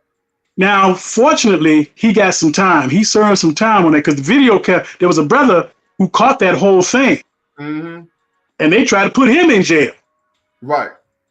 And all he was doing when he saw something, he said, "Man, let me go ahead and do this like I would do." Because I keep a camera with me all the time, even when I'm out on the road, because you never know. Mm-hmm. But we've seen these types of instances. And that's why I say if the justice system was fair, if police officers were getting their fair share of going to prison, which we know, I think as far as OJ guilty, I think if LA wasn't so corrupt and with the case, there was so much bumbling in that case, man. I mean, they pretty much handed this case to the Dream King. Right. They put that reasonable doubt in people's mind. Now, people say, well, people gotta, I do agree, like the other caller said, I don't think black folks was celebrating because of Nicole and Ronald Goldman. I just think that OJ beat the system. Okay. A black man beat the system with the money, had the dream team, Marsha Clark, and the other lawyer, I'm talking about, that she had. They were outmatched. Yeah. I mean, he cried after the case because he really wanted to get OJ. I mean, after that case was over, he cried. He really wanted to get OJ. And when I say the injustice is not fair, we see it across the board. So it makes it looks like, I don't want, like the other brothers, I don't want to say, we finally got one over. No, I just look at the system. It's just not fair when it comes to black folks. We've seen it. We still see it. And it's going to continue. Now, fortunately, the Goon Squad, they just got indicted for that mess they did down in Mississippi. Well, they've been convicted. They were already convicted in federal court. Now they just got convicted and sentenced in state court. Yes. Now we need to see more of that. Yeah. Okay. Well, so I did a show. I don't mean to cut you off, but I did a show talking about that, where people say, "Okay, this is justice." I argue justice isn't having individuals who engage in these type of violations arrested, prosecuted, and even convicted and sentenced. To me, justice is us gaining the power to prevent these things from happening. Yes, I agree. But we know but we know that's not the case. Mm-hmm. I mean, I'm like the last call. I have mixed feelings about OJ. Yes, that's why I said I'm not going to dissect his relationship with the black community, because he had none. He had no relationship. I mean, that's just the way it is. But he was still a black man, and caught up in the court system, and he had the money, which most of us would not have them. Most of us would have been just forget about it, out of sight, out of mind. Right. Who he was, his money, his lawyers, they were able to find cracks. They got him off. Now, as far as whether he did it, I'm kind of mixed on that. I don't know, because I watched most of that. I'm a little older than you guys, so I kind of watched that case. I watched it, most of it. And the cracks and the holes that Johnny Cochran and those guys were able to put in there would make anybody say, man, OJ gonna get off just because of all the mistakes that the LAPD did. Right. And they ran up against a sharp defense. I watched this thing and I said, man, that's the first time I even knew who Johnny Cochran was. Well, I mean, same here. Yeah, when I was a kid too, I had never heard of him. But then again, somebody reminded me that Johnny Cochran defended Michael Jackson when he had that sexual molestation charge against him. And I said, I said, okay, I didn't know that. And I'm old, I must have missed that somewhere, but he defended Michael Jackson. Right. So he's one of them high profile kind of lawyers out in LA and so forth and so on. But just to wrap this up, I just think the reason why I said we wouldn't be having this conversation, because I just think that if things were fair across the board amongst police officers getting their fair share of going to prison, going to jail, I think maybe, now I don't know, because I think this case still would have turned out in OJ's favor, because if you saw the case like I did, you would have said, man, the police, LA, is that dumb? Leaving this and doing that? And it was so many tracks, and I'm not even a lawyer. Right. Right. And when they pointed this out, I said, man, wow. Matter of fact, but it is. Caesar says the mistakes like planting evidence, right? That's something that happened. They were planting evidence. Yes. Planting evidence, and then lying on the stand. So then exactly. It's like, how can we take the police seriously and honor their testimony when they're blatantly lying? There you go. That's what I wanted to say. There's no way we can convict this guy. And I'm glad you said that, because you took the words right out of my mouth. Because I'm sitting here looking at the case. I said the same damn thing when I'm sitting looking at the trial. I said, man, if OJ did do it, you guys are making it seem as though he didn't do it. Right. Because if he was guilty, you wouldn't have to plant evidence. Look, I'm gonna say this, and I'm gonna go because I know you got other people. Marsha Clark, what was the name of that gentleman that she had, that brother that was there? I don't know his name. I got his face. Anyway, he made a comment on the Oprah Winfrey show, and she asked him how he felt about it. He said, of course, he feels bad about it. And he said he had an encounter with O.J. Simpson. I mean, not O.J. Simpson, but Johnny Cochran in the hallway. Johnny Cochran told him, said, look, man, don't put Mark Furman on the case. Don't put Mark Furman on that stand. He said, I'm telling you, don't put that white boy on the stand. He said, if you put him on the stand, we're going to eat him alive. Now, I didn't know what Johnny Cochran meant by that, but he was on, this attorney was on Oprah Winfrey show when he said that. Mm-hmm. And then when they put Mark Furman on the stage, this was before, when they put him on, and then after the trial, I went back and I said, now I know what Johnny Cochran was talking about. Mark Furman just gave them the case. He destroyed it. And I just started putting pieces together when this person said, Johnny Cochran told me, you put that white boy on the stage, we're going to eat him alive. And that's exactly what they did. Hey, brother, this first time I ran across your show, man. So I wasn't going to really say, I really wasn't going to say anything. No problem. Make sure you subscribe. Yeah, I would. I wasn't going to say anything about OJ because everybody on here talking about OJ. But then when I saw your little live feed, I said, man, let me go ahead and get my little take, because I watched that trial, most of it anyway. Oh, wow. So when you were watching a trial, and let me just get this right, you were saying to yourself, he's going to be exonerated. No, I didn't say that until I started watching a little bit more of what was unfolding. Okay, how things were being unpacked. Because I looked at OJ. Look, when he was on that Bronco and that white thing, everybody said, "Oh man, he did it." I mean, you in that Bronco, and he had the gun up to his head. And he had one of his partners tell him, "OJ, don't do this, don't do it." We all thought that. Said, "Oh, that's when I thought." I said, "Yeah, he must have did something." Because that Bronco, that Bronco went for miles. You probably don't remember this, but OJ was in the back. He called his friend and said something happened, and his friend said, "Hey, wait a minute, I'm on my way. I'm on my way." And OJ was back there in the back with the gun to his head. Yeah, so I do remember the police saying that he had a gun to his head and he was talking about killing himself. Exactly. And they said that he was saying that he just wanted to go be with her. That he just wanted to go be with Nicole. Johnny Cochran was a true American hero. Yeah, he was the GOAT. Matter of fact, many people argue Johnny Cochran died under suspicious reasons due to the fact that Johnny Cochran started working on reparations legislation.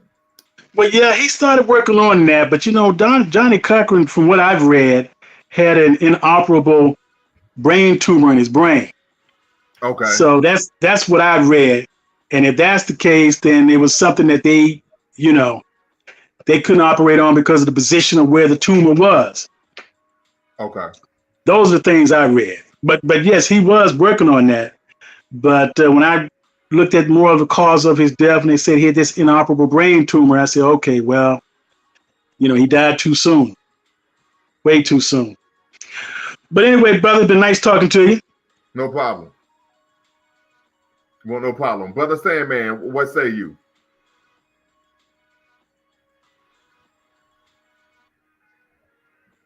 You just got to turn your mic on, Sandman.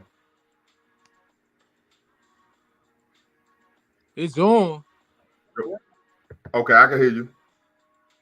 You hear me now? Yes. All right. Yeah, man. This case with O.J. Simpson, man, is so much things wrapped into it. 2024 turning out to be a crazy year. When you think about it and you look back on all the stuff that happened in the early 90s, I don't know if you covered this or not on your show, but if you recall, just a couple years prior to that verdict, Rodney King had just got beat up by the police in LA, right? Right. Yeah. And then those police officers got acquitted. So this was almost like vindication for the black citizens of Los Angeles. It was almost like a get back for what happened, what I'm saying, to Rodney King, because they were rioting in LA over that Rodney King verdict, and I guess they didn't want that optic of more white police officers in the Los Angeles County getting away with doing a whole lot of dirty stuff. Also,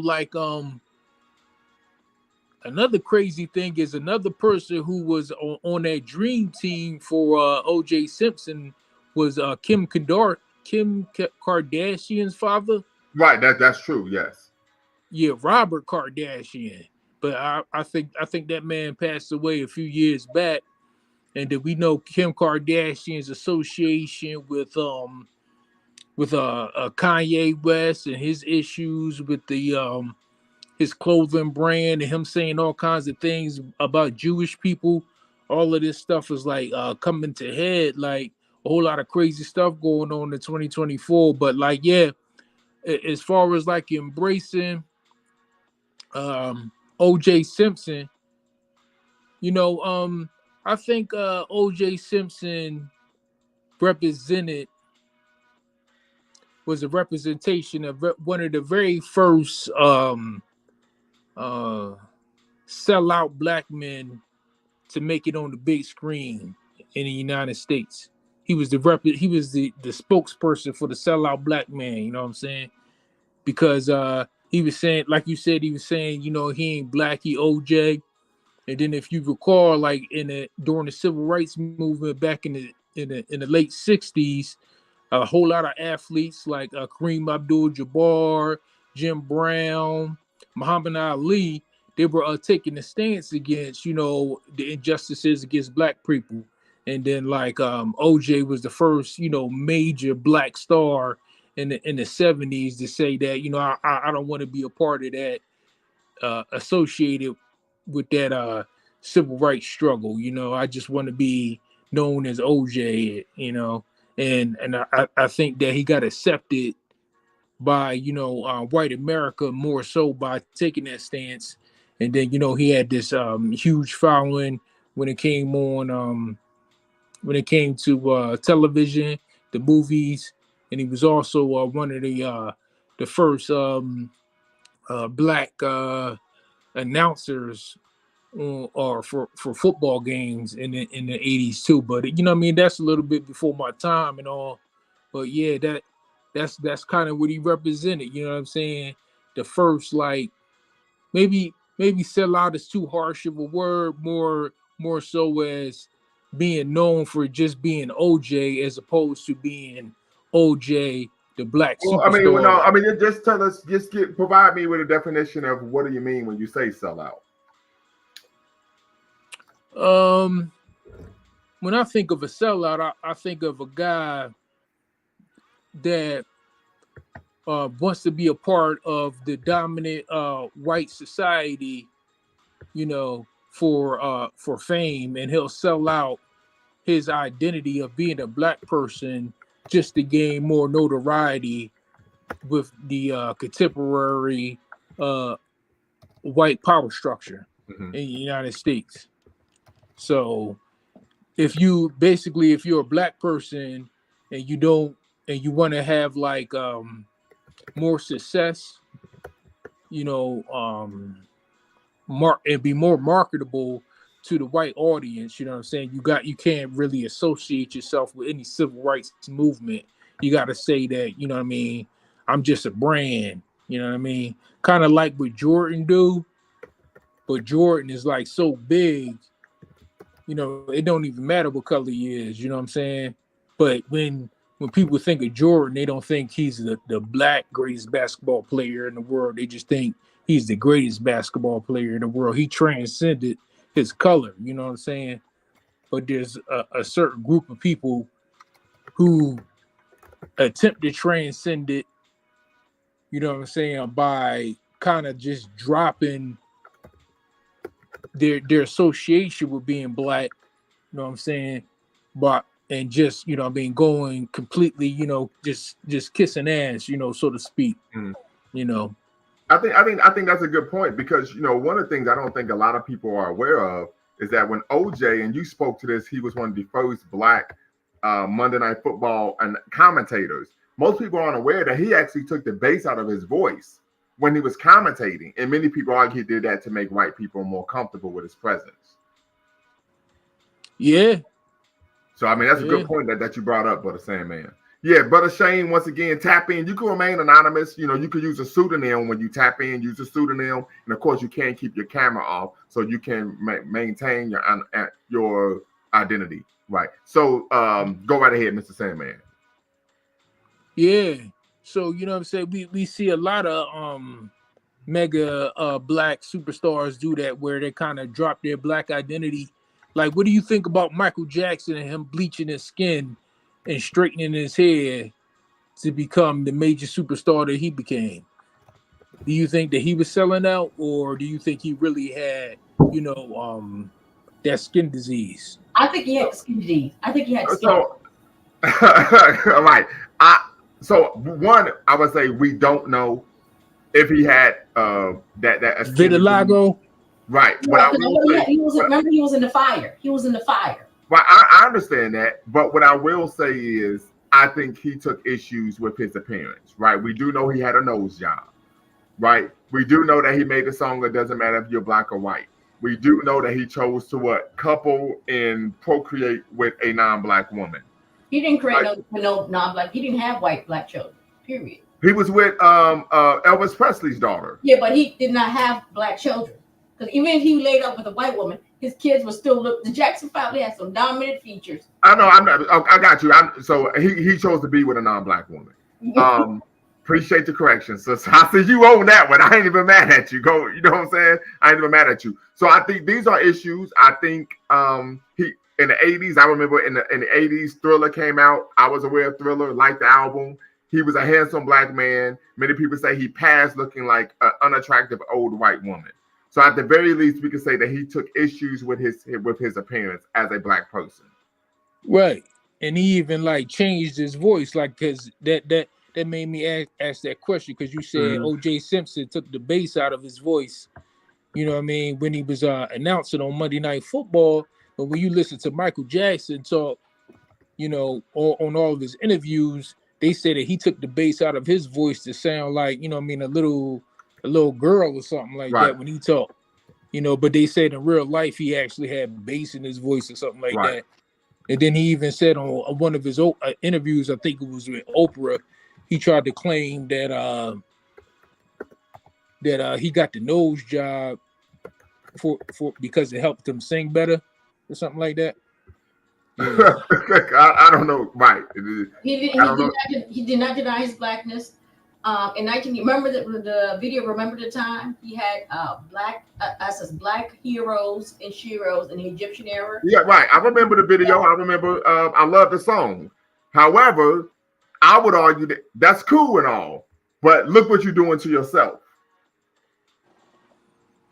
That's all I'm saying. All right, that's cool, but at the same time, you're bleaching your skin and you're straightening your hair. Yeah, so it just happened out of nowhere. Like, is that he was in conflict with his identity, his, of course, phenotypical appearance, and his African heritage. I mean, it worked for him. You know, he became, you know, the biggest superstar in the history of music. You know what I mean?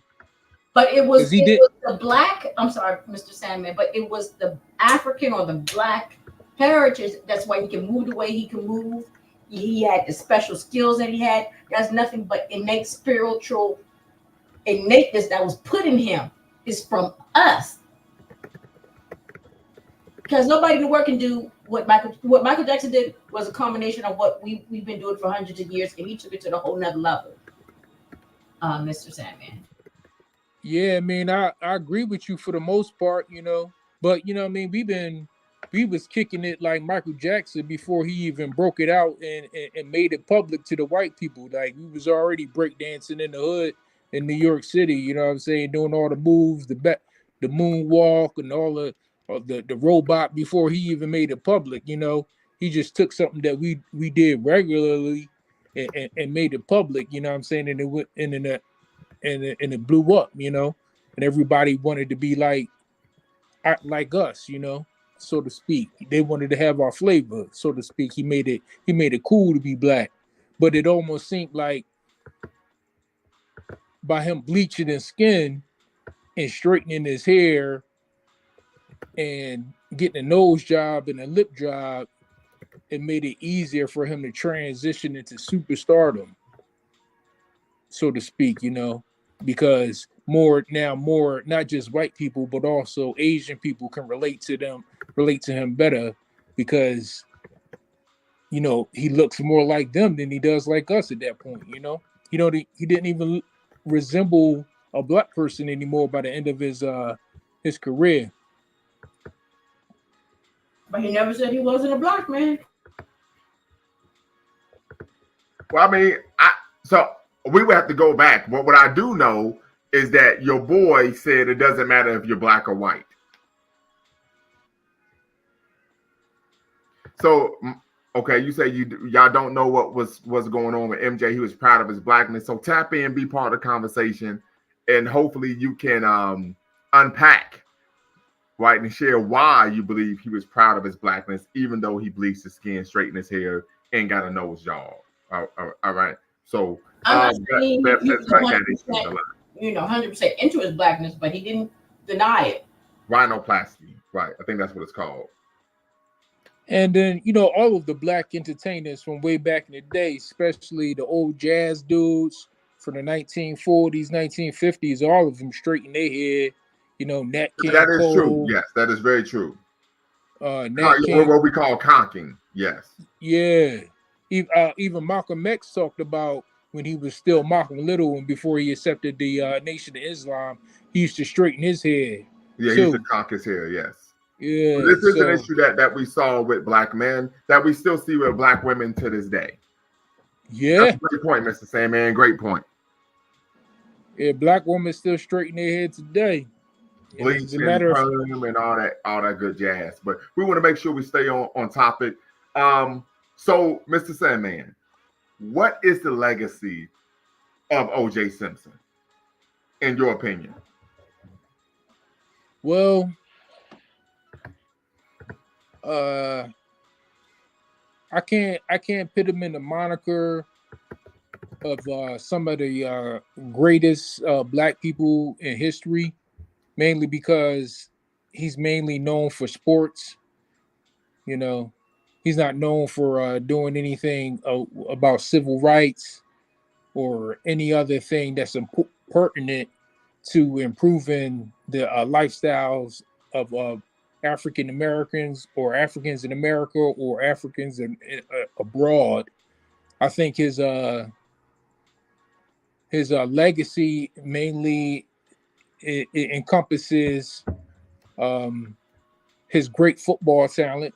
You know, as an athlete, he's one of the greatest of all time, and that has to be respected. You know, and I believe that the good things can come out of bad things. You know, like I said, you know, he was one of the first, you know, black people to black athletes to other than Jim Brown, because Jim Brown had an acting career too, and he got real big, but he was one of the first black athletes to transition from just being an athlete to being a household name. So he kind of paved the way for a lot of other black athletes and entertainers to make a whole lot of money in the industry, you know.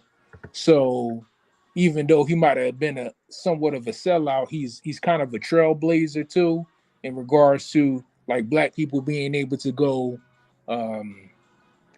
what do you call it, like mainstream with their talents. So yeah, he's a trailblazer in his legacy as far as going mainstream and being a black figure. His legacy is ingrained in that. But as far as like putting him up there with some of the greatest Africans, you know what I'm saying, to grace the public sphere, like, you know, Martin Luther King and Malcolm X, he's not on that level. Of course not. Right. He was just an athlete. And he was just an athlete. So, you know, I think, you know, like we said, you know, sometimes we learn more from our mistakes than we do from our successes. You know, and we learned that, you know, just because you're a black person and you commit suicide, you commit homicide against a white woman in the United States, that you make it years ago, just 20 or 30 years ago, if he would have did that same thing, they'd have surely hung him. Right. You know, if this was the 1950s, they'd have lynched him. So he got away with that in the 1990s. So that was a symbol to the United States that race relations were changing tremendously, because a black man got away with killing a white woman and a white man, you know. So, right. And it was obviously he did it. So that was a symbol of race relations in the United States changing, whereas though it was more fear. So yeah, it's messed up that it had to happen that way. Like two innocent people had to be murdered like that in cold blood for us to recognize as a country that, you know, both black people and white people can have fair justice in the penal system. But you know, that's just the way it had to happen, you know. And there was a lot of, you know, dirty stuff that happened to black people over the years too, like from Emmett Till, you know, and all the other black people that got unjustly murdered by white people over the years, you know.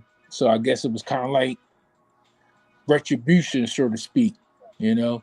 unfortunately, it had to happen to, two innocent white people that didn't deserve to have to go through that. It was almost like a sacrifice. So yeah, that's how his legacy is going down. He just changed the racial dynamic of the country, so to speak, and going into the 21st century. At the end of the 1900s. Yeah. Yeah, so the brother says Ornthal, aka Symphony on the Run, because he was so graceful as a running back at Buffalo. He said OJ was brilliant in the 1970s movie The Klansman. He was brilliant. His character was pro-black and dealt with white supremacists.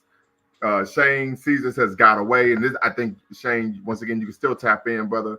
The link is in the chat, but I think the issue here is the fact that, and this is the argument I think Sister Michelle would even agree with.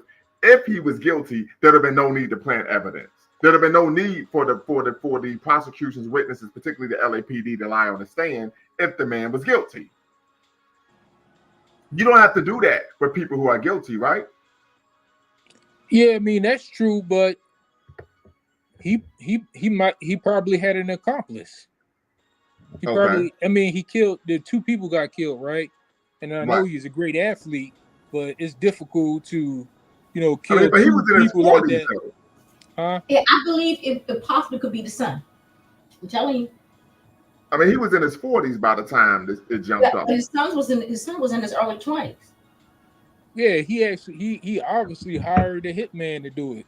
And I wouldn't even be surprised if he hired a police officer to help him do it. He was a rich man and he paid somebody off to help him kill his ex-wife. So what you're saying is he's innocent. He's innocent of a double homicide, but he's an accessory to the crime. Okay. Do you have any evidence to substantiate that claim, my brother? No, that's why he got and the jury couldn't, or the prosecutor couldn't approve it either. So, I'm sure they did more investigating than I did. It's gonna remain a mystery, sort of like what happened to Tupac and Biggie Smalls. Who killed those guys? Was it the police? Was it Suge Knight? Was it Puff Daddy? We may never know. Where's Jimmy Hoffa's body? Right. Sister Michelle, what say you? I say, rest in peace. I can't even say Baba OJ because he didn't show us no love. Well, you don't have the reference of your own people. What does that say about your life?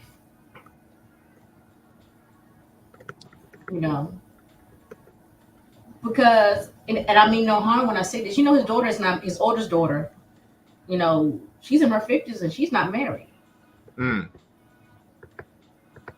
that says a lot. Well, I've seen her. At one point, she was dating Tupac. Because I remember in the 90s, I was young. She was a very attractive young lady. What happened? Mm-hmm. What you do comes back to you. Because if you cared about who you are, you would understand that I have to be balanced because I have Black children. Regardless of what I feel or what I do, I got Black kids. And the status quo is not going to look after you, but they're going to look after your children. And that's where he missed the ball. And I get it, you got to make a living, you got to play ball, understand. But also you have to understand, I need to put some seeds somewhere because I have children. And you may not look at my children the way you look at me. And I have to be more aware of that. And that was the issue I have with OJ and Michael Jackson. Because they were caught up in their issues that they didn't see the bigger picture. Okay. And you believe that bigger picture was what? You're Black. Not just you per se, but your children, who you are, who you're around, are Black. Okay. I can't erase that. I'm taking the bass out of my tone. I'm doing everything I can to fit in. But once I'm gone, you treat me and mine like the rest of my community, and that's what they never really understood. And I don't think that that's a good. I don't think it's a positive. It's not a good precedent to set to engage in those type of what I would call racially disempowering and behaviors that are rooted in racial deference to whites or other groups, to do something like that, because children will model that behavior, believing that in order to be successful, I need to shrink who I am or shrink my blackness. And again, his oldest daughter by his first wife, is not married. Mm-hmm. She was a beautiful young lady back in the 90s. And the next one he had by Nicole, she looked like a sister. Like you wouldn't even think her mother's Nicole. Right. I mean, golly. This is your legacy. Right. And what did he leave for them?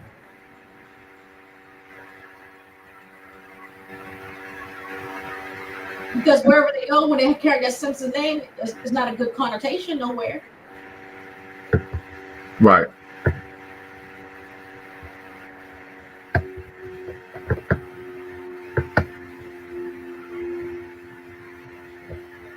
Absolutely. I'm with you, sister. It's unfortunate.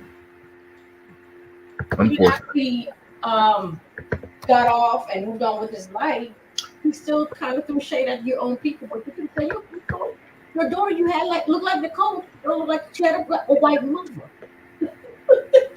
Right, but to be honest with you, I don't think he got off. I think he actually was innocent.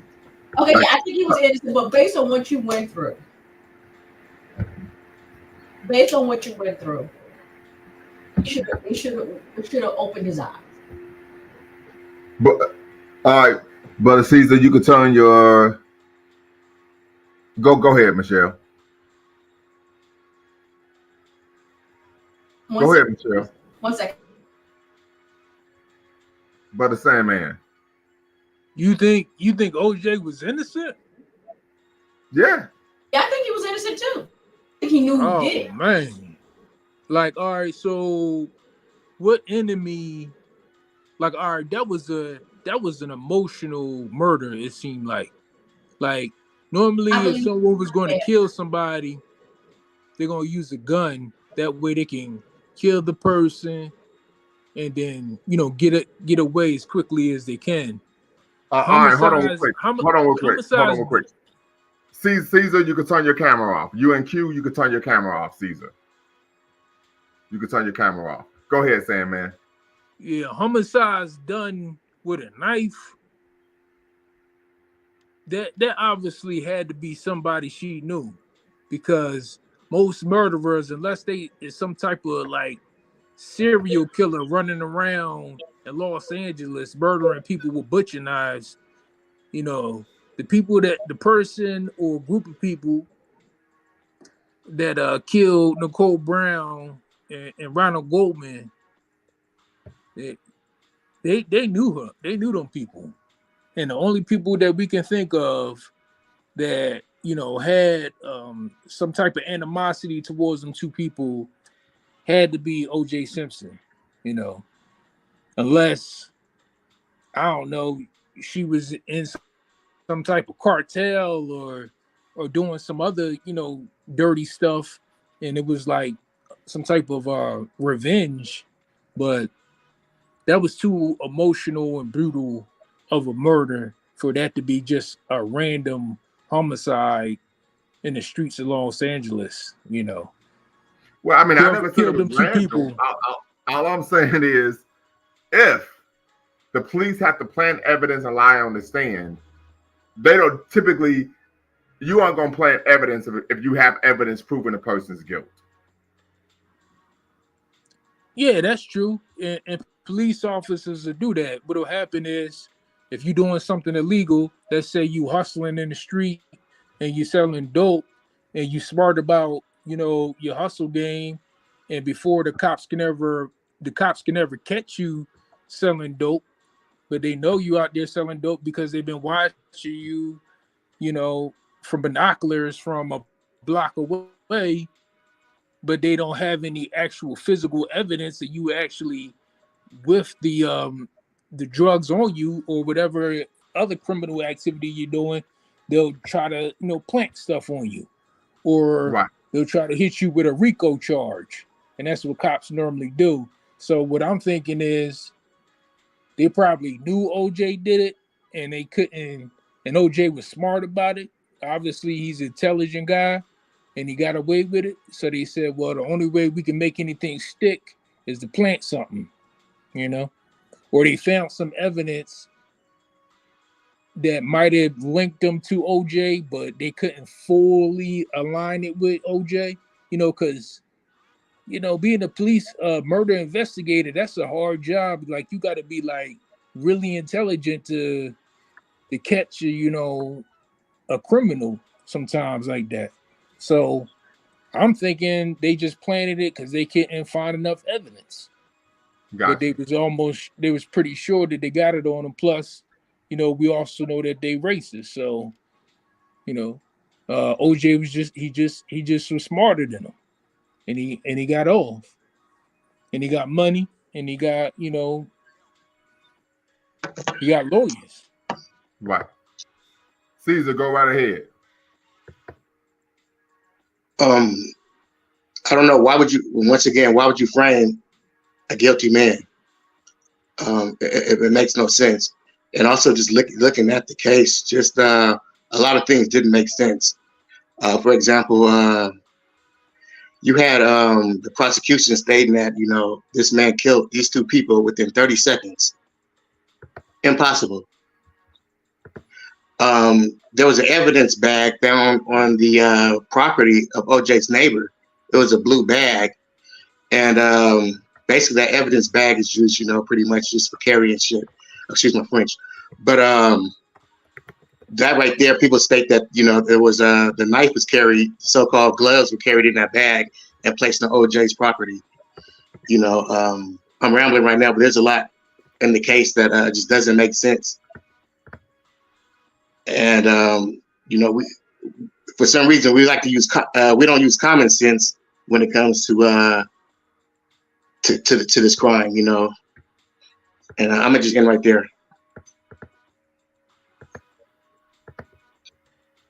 Okay, so if there's a random serial killer running around Los Angeles, killing white folks in Hollywood, like who else was murdered in a similar way as Nicole Brown Simpson and Ronald Goldman at the same time? Well, you have people that work. Serial killers don't just do it one time. Well, they normally have a track record killing one person, or if they're like robbers, right? They'll kill somebody and they'll take their possessions. Did Nicole Brown Simpson was her purse missing? Was Ronald Goldman, was his car stolen? Was his wallet stolen? This is normally what like random killers do. Well, here. I'm sorry. Go ahead, brother. No, you go ahead. In terms of like his vehicle, this man took 3 vehicles. He had 3 vehicles that day. He was obviously hiding from somebody. In terms of other cases, remember that restaurant? There was other victims that worked at that restaurant that was murdered as well. Some people go to say that that restaurant was a hub for cocaine trafficking, if you will. Oh, okay. Well, then that could be proof. That was never brought up in the case, or I don't recall it being brought up in the case. Well, the reason why, I'm sorry, go ahead. No, you go ahead. The reason why a lot of that wasn't brought, it was brought up, and some of it was brought up in the preliminary, but a lot of that stuff wasn't Cochran and I'm gonna just say Cochran and Company, but they didn't want to smear, they didn't want to be like victim blaming or whatnot. But Nicole and they have a checker past. I did hear about that they were known for abusing drugs. Right, and also when we talk about O.J. Simpson being abusive to his wife, they often use a phone call with O.J. in the background yelling and whatnot. And O.J. was yelling because I guess Nicole was partying with this guy. His name is Keith. I can't think of his last name, But you know, he was an alleged drug dealer and whatnot. And you know, he's partying at the house with Nicole, you know, with prostitutes and whatnot. The kids are upstairs. So OJ came in, you know, screaming and yelling. So Nicole makes a phone call, and that's one of the infamous phone calls that we hear. You know, he's outside beating on the door, this, that, and the third. But you know, we for some reason, you know, the fix was in with OJ. So OJ didn't have a drug problem either. Normally, well, they tested his blood. Normally, if your spouse is into cocaine, you probably into it, and that's how they met. They were divorced, right? They were divorced by that time. They were gone their separate ways. Right. I mean, this is the 1970s, right? No, this is 1980s, right? Huh? This is they met in the 1970s, right? No, they met in the 80s. No, I think they married in 1979. No, he married the first wife in the 1970s. I think that was Marguerite. Yeah, because he started dating Nicole while he was already married to his first wife. Okay, yeah, so this is Los Angeles in the 80s, you know, and cocaine is a rich people's drug. And you telling me OJ didn't partake in the blow? I'm not saying he can't say he did, never, but we don't have any evidence. Yeah, and then also you gotta keep in mind that he's a football player, and football players, they get brain damage, they get that CTE. Hold on, brother. I play football. Don't do me like that. I played football too, and I had a few concussions too. Didn't you? Yes, I did. As a matter of fact, I remember one time I got hit, and I got up and I heard a bell ringing, like literally, like diddling. Absolutely. So I know what you're talking about. Yeah, so that's why you crazy now, right? I'm not crazy. I'm simply ahead of the curve. Okay. Ahead of the curve. Go right ahead. I mean, the O.J. Simpson case is just so much to dissect with it. There's so many things: political, racial, gender, marital. That case of the 90s was so much. I mean, he created jobs for people. That whole case created Geraldo Rivera. It just opened up a whole book of opportunities for white people, unfortunately. Ouch. Agreed. And it's crazy because, you know, no one really had his back, you know, especially us as a community, you know, we kind of fell for the mainstream media bias, you know, and it's just I don't know. I'm getting sidetracked right over here. Hey, is it possible that you can change my camera to my icon or whatever you call it? Let's see here. All right. Let's see here. I can just, it just says you can do that yourself. Yeah, you can do that. Okay, I'm not. This is my first time even calling into You gotta itself. push the camera button to turn it off. Okay. Yeah, so he'll tap back in. So yeah, it's a lot to unpack here, though. A lot to unpack. But that was an issue, and I do remember what I was talking about, because they didn't want to bring up her drug use because people saw, well, why are you digging dirt? You know, throwing more dirt on someone who's already deceased. But in the 911 call, I do recall that she was saying, "Hey, my ex-husband's here, O.J. Simpson," and the 911. The dispatcher was like, "You talking about the sports commentator?" She was like, "Yeah, who else?" And they were like, "Well, what is he doing?" She said he was threatening her. She just said he's going crazy. And from what the brother Caesar was saying, it was a result of the fact that I believe the children contacted him and said they're over here doing drugs. And so I would say, I think most parents who are parents would take extreme umbrage with someone doing drugs in the home while their children are present. But see, that's why it's important to have a relationship with your community, because I'm not sure if OJ's mother was alive. Because I would have, if he was me, would have taken them kids and took them to his mom's place, or have his mother with him. Okay, that's why. I mean, you had to take the kids to your mom. You could just have them yourself. Or have them yourself. Or somebody would have been in his court and say, "You need to take your kids." But see, here's the thing. I understand what you're saying, sister. But to me, I don't think that's a community issue. If my child is in a home where the mother or in her significant other or friend, a boo thing or whatever is doing drugs, I'm just going to go to court and file a motion for emergency change of custody. I don't need the community to do that. I'm a millionaire. Well, I'm not a millionaire, but I'm saying if I was, OJ was a millionaire. He don't need the community to do that. But again, because he doesn't think of himself as part of a larger context of the community and his children as a larger. Again, it's back to I believe how he was thinking at that time. All I'm saying is you don't need the community to file a motion to get. No, you don't need a community, but also sometimes what I also feel, there was nobody whispering in his ear, you got that white kid with black kids and all these folks doing drugs. You got a mulatto daughter, you don't know somebody, somebody in your ear to kind of say, hey, watch out with this situation. That's all I'm saying. And you shouldn't have to tell you. But again, OJ is the type of person, I don't see him thinking that way. Okay, I got you. Understood. So now take us to a far topic. Look at Russell Simmons' daughter dating that 65-year-old. I would have ended that immediately because that's some type of fetish stuff. Right. Topic. No, I understand. I understand where you're coming from. Yeah, we want to stay on point, but maybe I do a show on that tomorrow. What you think? Because that's we need to break that down because. Yeah. And I, really want to hear from that's something I really truly would want to hear from black women black women who are mothers, particularly, because we hear a lot of times, black women say, well, I want to be with a guy who's older because they're more mature. So I said, I can understand if you're 22 and you want to be with a guy who's 28, right? But 65, that's a bit much. Right. That is a whole, that's grandfather age. Yeah, and also underlying fetish stuff. And that's what O.J. Simpson, again, no matter who he procreated with, your child's going to be looked at as a black child.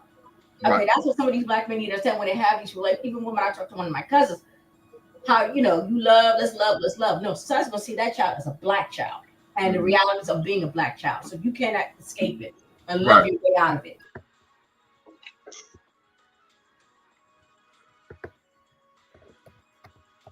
Brother Caesar, go right ahead. Oh, I have nothing. I just logged back in. I have nothing to add to that. I agree with her. Okay. So basically, is the black community going to do anything? Is BET going to have like a little tribute for him? BET ain't even owned by black people, so I don't know. You could call that the black community. Yeah, and you know what? Yeah, also, so-called black media. I wish they would step to the plate and have a credible panel when talking about OJ, because it's always one-sided. Every time you see them talk about OJ. But I don't know. Maybe you can reach out to brothers like Carl Douglas or Sean Hawley, or also there's a brother by the name of Dr. Henry Johnson. He was one of the investigators of the murder of the Simpson case. Okay. And he's accessible. He's basically he's in. I believe he's still in LA, but there was the Ocean Medical Investigative Group. Okay. Yeah, and also just recently, this is crazy because just recently, one of the another investigator of the O.J. Simpson case was a brother was a cat by the name of Stephen Singular, and he just passed like maybe a month or so ago. And he talked about all the holes in the OJ case and just how things didn't fit. But people always, get on OJ about, thought you was looking for the killer, but actually he had an investigative team out looking, but they just kept getting blocked by the police. LAPD thought they had their man, so they was fixated on that. Right. And it's crazy watching the trial too. The brother said that he watched the trial. I mean, I watched it too. I had nothing to do that year. Yeah, and with that, it struck me as odd as just watching the officers in the case. They seem very defensive, and when you shouldn't take a side when you're what I'm saying, your job is to figure out the facts of the case, not to pick a side. and they were very defensive when they were being questioned by, once again, Cochran and company, you know. And to me that said a lot. Also in the preliminary trial, there was I don't know if you remember, but there was one of the investigators, one of the coroners, I believe, he stated that it was 2 knives used in this crime. You know, a double, a serrated knife, I believe, and a double-edged, a double-bladed knife or whatever. And but we didn't hear nothing about him in the criminal trial. We had someone stand in for him in the criminal trial. Also, there's phone records. There's issues about the phone records as well. That OJ and also Dr. Henry Johnson, they've been trying to obtain these phone records for years. And within these phone records, you have who is it? They're stating that the phone call made to Nicole Simpson from her mom happened around 11 o'clock, and around that time, OJ was on the plane. For some reason, these GTE phone records haven't been released, and there's a bunch of malarkey behind that. But just, you know, if you get bored, just kind of look that up. Yeah. Because it sounds like you've done your research, brother. I'll tell you that much. Yeah, I'm in the San Francisco Bay Area, and there's some cast, you know, that I know that was just like really invested, you know, that was really into this back then. You know, some of my folks was going to UC Berkeley, them older cats, and then, you know, they were like really into it. So that kind of, you know, drew me into the case. And you know, once again, Carl Douglas, UC Berkeley, Carl Douglas is another brother. But yeah, because in the news media had me thinking that the man was guilty, but then actually watching the case, a lot of things made sense. You know, and, you know, hopping over the fence, you know, they illegally entered that man's property and obtained evidence. They lied about OJ in terms of getting the warrant. They said that he impromptu booked the flight to Chicago when it's been planned, you know. So, you know, they did a lot of lying on the prosecution. They did a lot of lying, and there was a lot of cover up, and you could see it. You could definitely see it. And then the amount of blood that was found, and even in OJ's car. I mean, come on, man.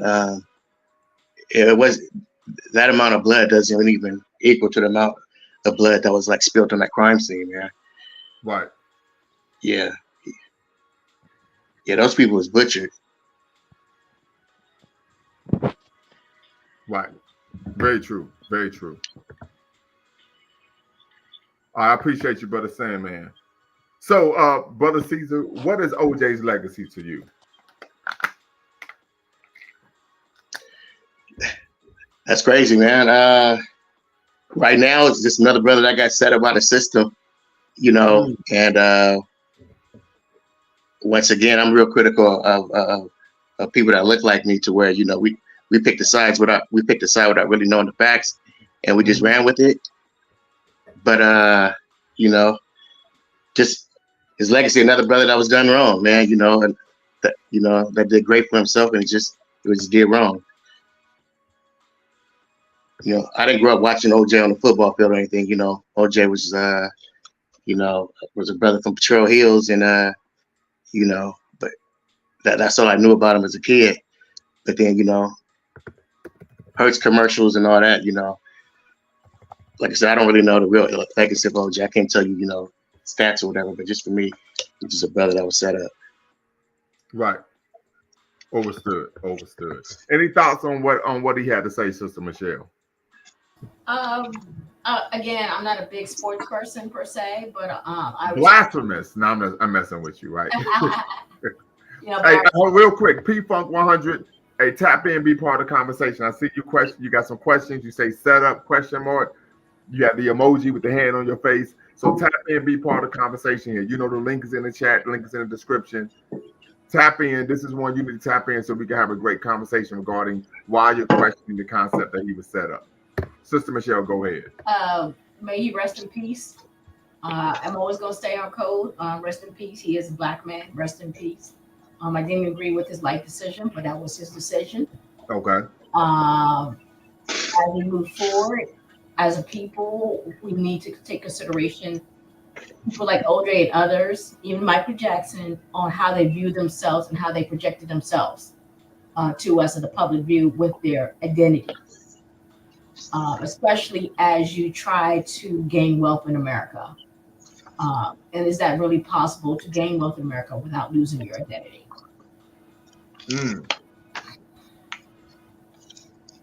So that's where I'm at. Rest in peace, OJ Simpson. You definitely were a highlight of my life in terms of, entertainment.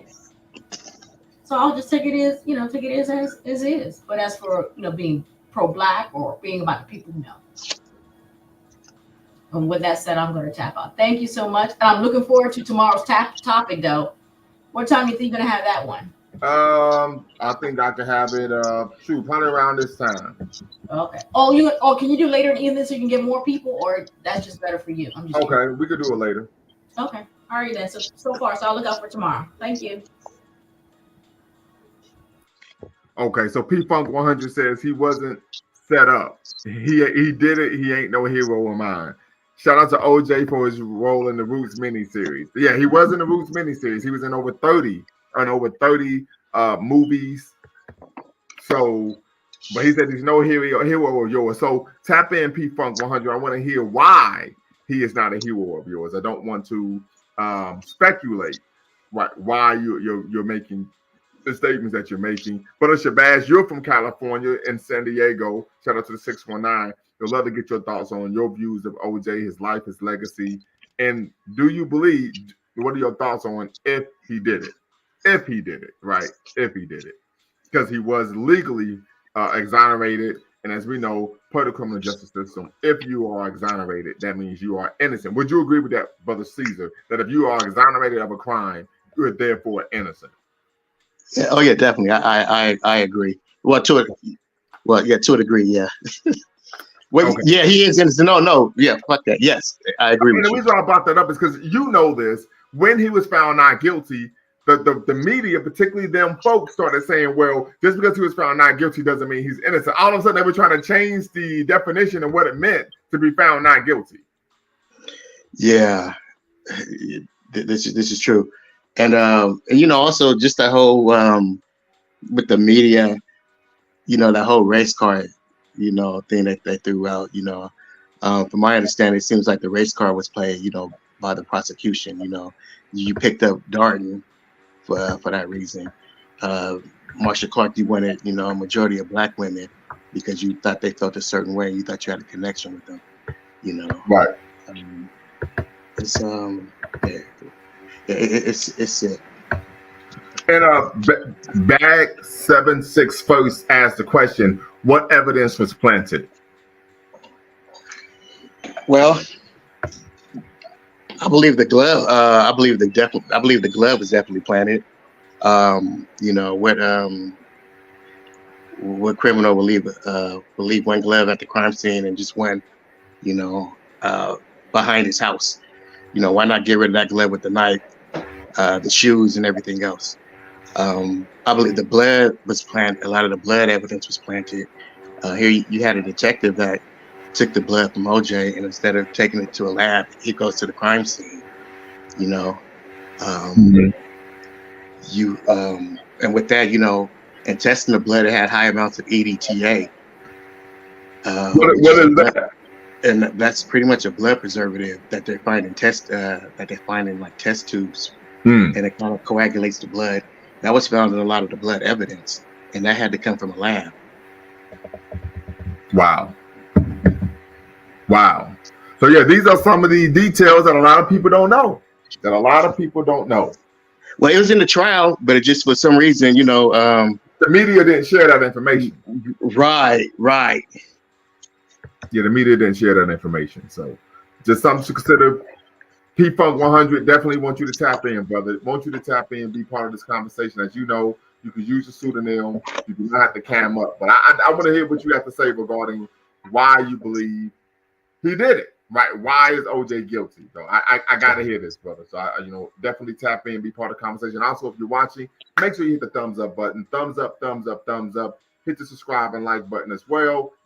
Notification bell. Make sure you're updated on all future videos. You're watching a dual stream between Bequalon Network, the Pan-African Social Media Extraordinaire, and of course, yours truly, Bukhari Lumumba, with the progenitor of Lumumba Speaks, a Black empowerment initiative where we believe we could gain a competitive advantage by always betting on Black.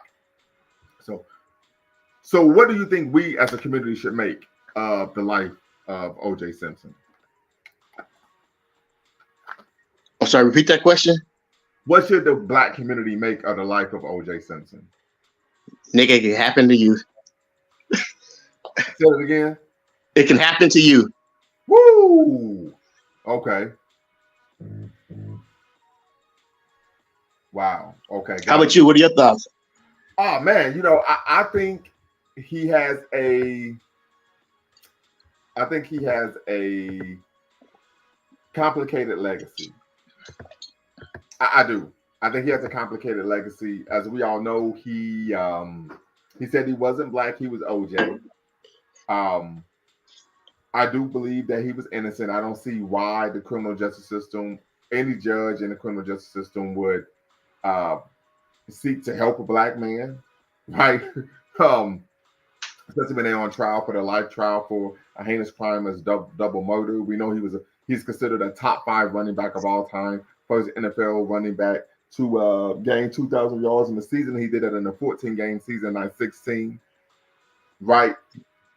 But I think we look at the fact that he was married to a Black woman, began to cheat on his Black wife with this white woman, divorced her, and then married her. Straight out of waiting to exhale, right?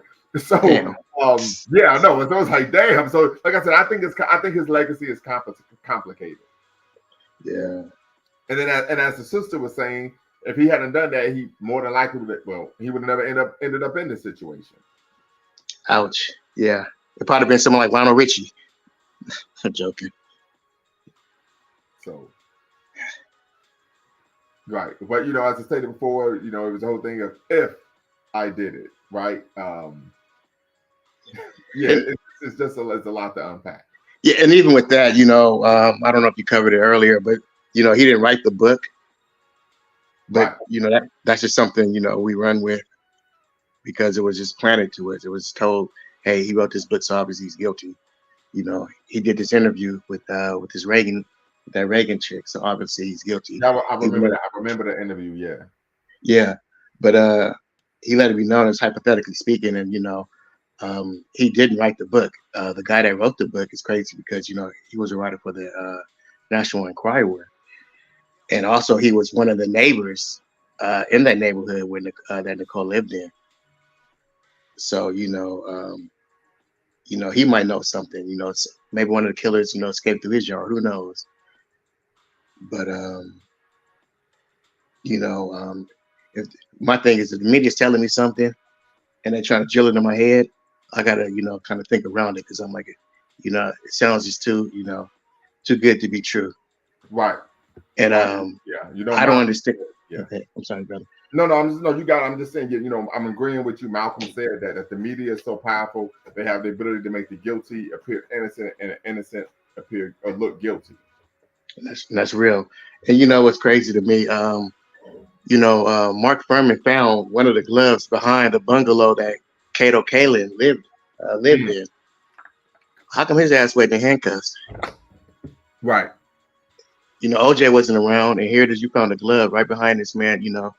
In front of his behind his dwelling. Kato Kalin, his ass should have been in cuffs. And I'm being funny, but I think Mark Furman should have tried on them gloves. Right.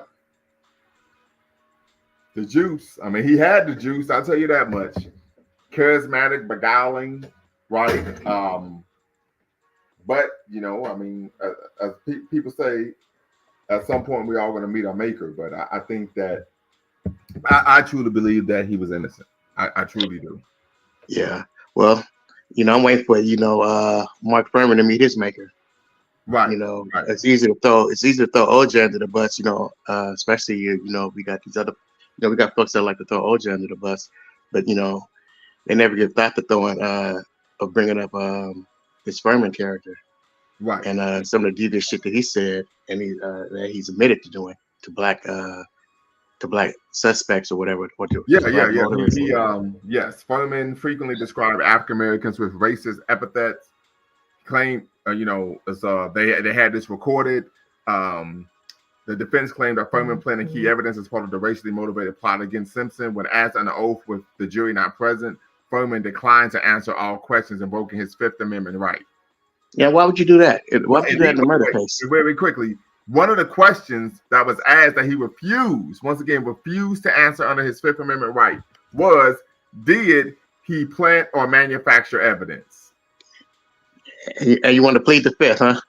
Right. Now, in 96, he pleaded no contest to perjury for his false testimony related to the use of racial epithets. Furman has claimed that he is not racist and apologized for his use of racist language. Some of his former co-workers who are minorities have expressed support for him. Right. So, that in itself, when you talk about he was set up, when you talk about this man was not guilty, if you didn't plant evidence, why would you need to plead the Fifth Amendment? Right. If you do not plant or manufacture evidence, why would you plead the Fifth? Yeah, and also, in this case, I just thought about there was, you had officers that was calling Cochran's law firm, telling them some of the ins and outs of the case, and they were claiming that that they knew that Furman had planted the glove. And Carl, once again, like I said, Carl Douglas would be a great resource guest for your show, man. He's right now he's probably doing the media run, but he can tap in and let you know a lot about the case, and especially a lot of stuff that we got wrong. And also, once again, I'm just plugging Henry Johnson and T.H. Johnson, from the Ocean Medical Investigative Group. Those would be great guests, man. Right. Okay. Yeah, I'm gonna have to look into it then. But yeah, a number of issues. A lot of people, I think, look over the fact that I remember Steve Harvey. On his show, he was talking about you can't tell me anything. He killed those people. And Cuba Gooding Jr., who played OJ in that TV miniseries OJ Made in America, he said, "Well, I have information that could disabuse you of that fact, but I'm not even going to try to tell you these things because I'm quite sure you're not going to listen to me."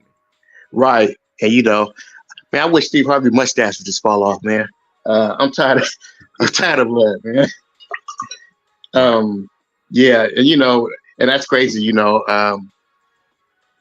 sometimes, we talk about OJ, folks talk about OJ being a sellout, but I think, for Harvey to do that, man, you were just cooning, you were just shucking and jiving for them. Yeah, I believe he would. Very quickly, brother, we don't use racial epithets on the show. Oh, I'm sorry. It's quite all right. You didn't know. I always announced that at the beginning, but I understand. I do think he was tap dancing for them folks. There you go. I'm sorry. Yeah, definitely. Yeah. They were shiny. Them tap shoes were shiny. Right, Bojangles. There you go. Right. So it's unfortunate. Like I said, that was one of the major issues. I always said this when I was a child. I said, well, if he was guilty, why are you manufacturing and planting evidence? To make it stick. Yeah. Right. Yeah. It makes no sense. And once again, the prosecution claimed that this man, did them two bodies in 30 seconds.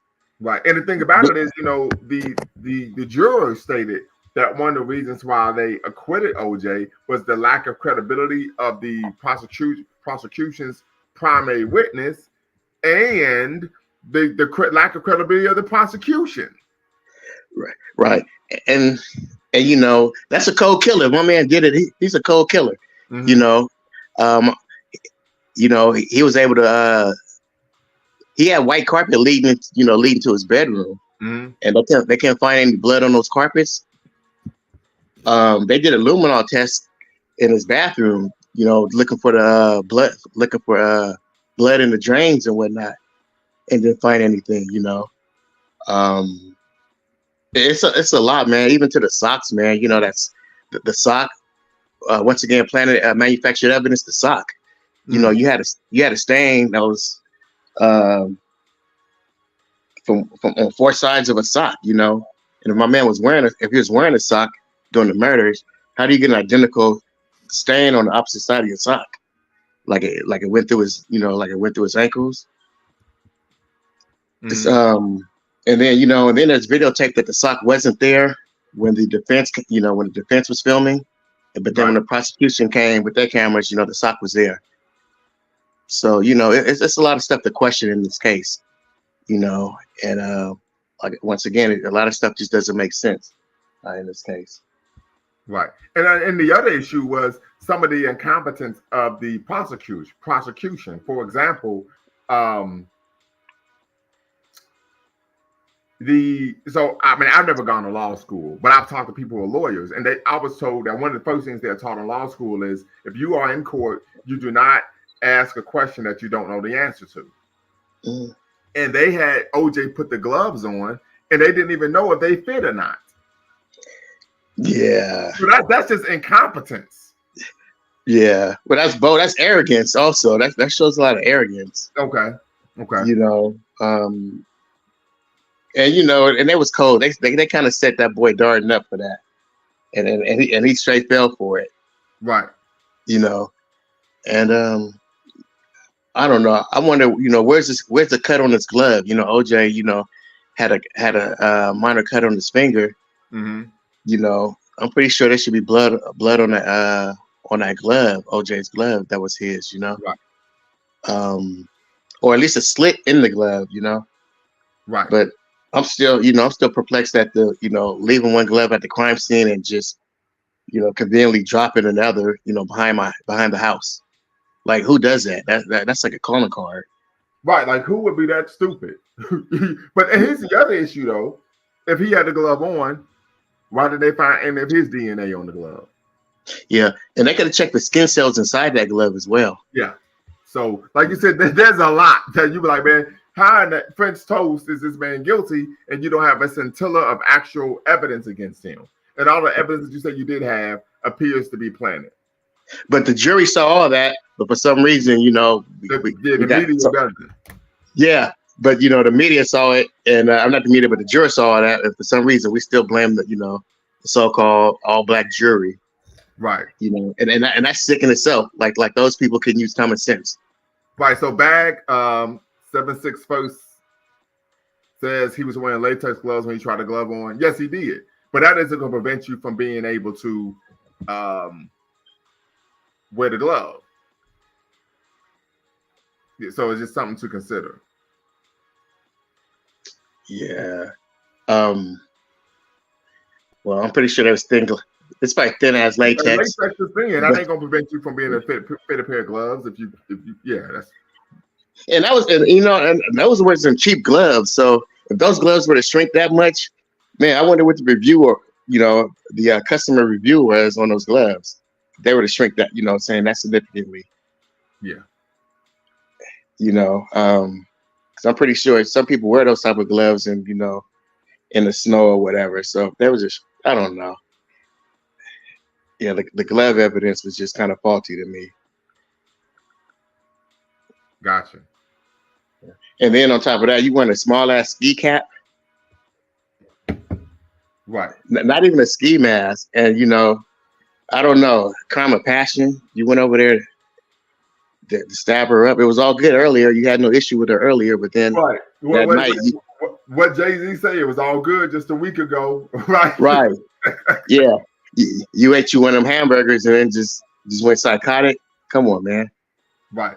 So yeah, and the thing about it is, and you're making some great points here, because when you turn on the television, all of the shows are promoting this a perspective of OJ as this crazy, deranged, hyper violent, right, type of man, but they don't actually deal with the evidence.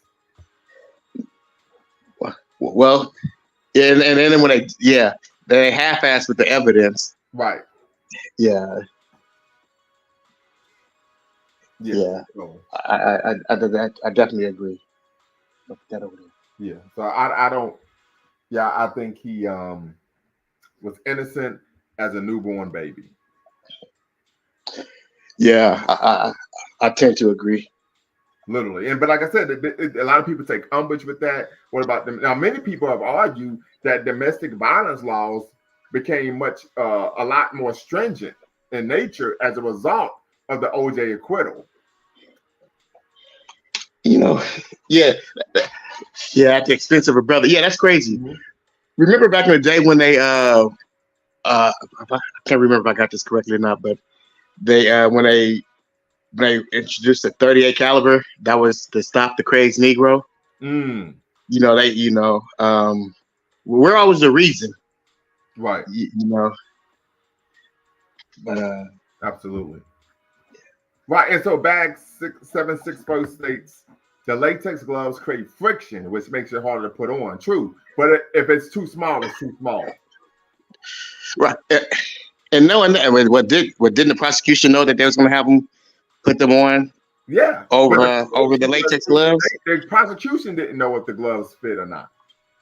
Like I said, Johnny Cochran. Yeah, they were guessing. Yeah, that was a crapshoot. Yeah, Johnny Cochran was in his bag. He was like, they say they saw him 200 yards away with a ski mask on. He was like 200 yards away. It doesn't look like O.J. Simpson. It didn't make sense then. It doesn't make sense now, folks. I mean, he was in his bag. Instantly. What's the word, brother? Instantly.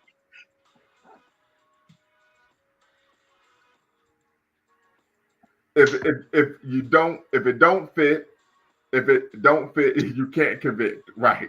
Bag 76 first. What's the word, brother? You gotta unmute yourself.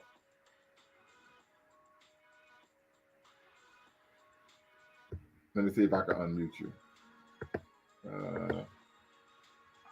Yeah. So if it doesn't fit, you must acquit. And like I said, part of it was planting evidence, lying on the stand. And some of it, in my opinion, was just incompetence from the actual prosecution. And the brother sees it, like I said, it appears that you've really done your due diligence regarding this case. And I think you may be right when some of it was just, there was a level of arrogance on behalf of the state. And and the resources they had. Man, these folks, they had resources, unlimited resources to convict this man. You had the FBI, you had the Chicago PD, you had all these people coming in trying to convict this man, and right. They couldn't do it. And I think a grand jury, couldn't even come to the conclusion that my man was guilty. So it's yeah. Well, there's always a separate set of rules when it comes to us, And with OJ, a lot of, like I said, a lot of shit that should have been thrown out should have been thrown out, but they use it just to kind of press forward in their case. Gotcha. 100%. 100%. Well, family, I think unless the brother's gonna tap back in, we might end it. But yeah, I think once again he has a complicated legacy, but at the end of the day, I think he was as innocent as a newborn baby, and I don't think anyone can convince me otherwise. Particularly the damning evidence, against the state. The evidence against the state is enough for me to say, "Nah, this dude is innocent." So, yes. And brother, what's your name? Bakari. Bakari, yes, sir. Bakari, okay, yeah, this is my first time tapping in, man. I appreciate it. Yeah, you're always welcome. Make sure you hit that subscribe button and the notification bell. I would definitely do so, man. I usually don't even punch in. I'm usually in the background, just typing in stuff. So this is my first time even doing someone's line. Pause. Understood. I think you had on that OJ mask in Q though. I was like, what the hell? Yeah, man. But I get it. That's why I tell people you can use the pseudonym. You can, and you don't have to cam up because I know a lot of people want to maintain, their identity, right? So, right. Respect. Because sometimes, we deal with controversial topics here at Lumumba Speaks, Be Quran Network, And so you may take a position that you believe is right, but that is non-traditional, and that could cause people issues, particularly if you have a public-facing job or you're in a position that are sensitive in terms of certain issues and conversations. Right. Or even connection to a lot of shit. So I understand completely. For example, we did a show a couple of days ago on queer Pan-Africanism, right? And so, that's a touchy subject. And so a lot of times people will infer that if you disagree with anything that a queer brother or sister is saying, then they will automatically make the assumption or presume that you are homophobic or transphobic. But you're black first, right? Right. So yeah, that's why I said I understand if people want to use a pseudonym, and of course they don't want to cam up. So got it. 100%. 100%. So bag 76 first. Just let me know if you're still going to tap in or not. I know you said your internet is struggling there, but just let me know if you're going to tap in or not. So, and then, or if not, we will close things out. But I think this was a good conversation. We talk about the life and legacy of O.J. Simpson. From according to all the reports I read, he was surrounded by his children and his grandchildren. So, irrespective of what the world thought of him, it seems to be pretty obvious that his family, his children, loved him very much. Right. So that is something to consider. And I would argue that the issue the Black community typically has is the fact that, he stated he was Black and not OJ, and that he left his Black wife to be with a white woman. And I wonder what the context of that comment was, because, everyone's quick to say, he always says he's Black, not OJ, but what's the context of that comment? I don't know the context, but I do know that he was chasing white women like his life depended on it after he left his Black wife. Right. Every woman he was with after that was a white woman. Right. Yeah. And, I wanted to say that, but it seemed like, a lot of them brothers do chase that white tail. But and I think he was more guilty of that than anything, in terms of the media. Right. But it is what it is. Right. Well, family, I appreciate you tapping in, brother. Make sure you hit the subscribe and like button. Until next time, family, y'all know what to do. Always bet on Black. Peace.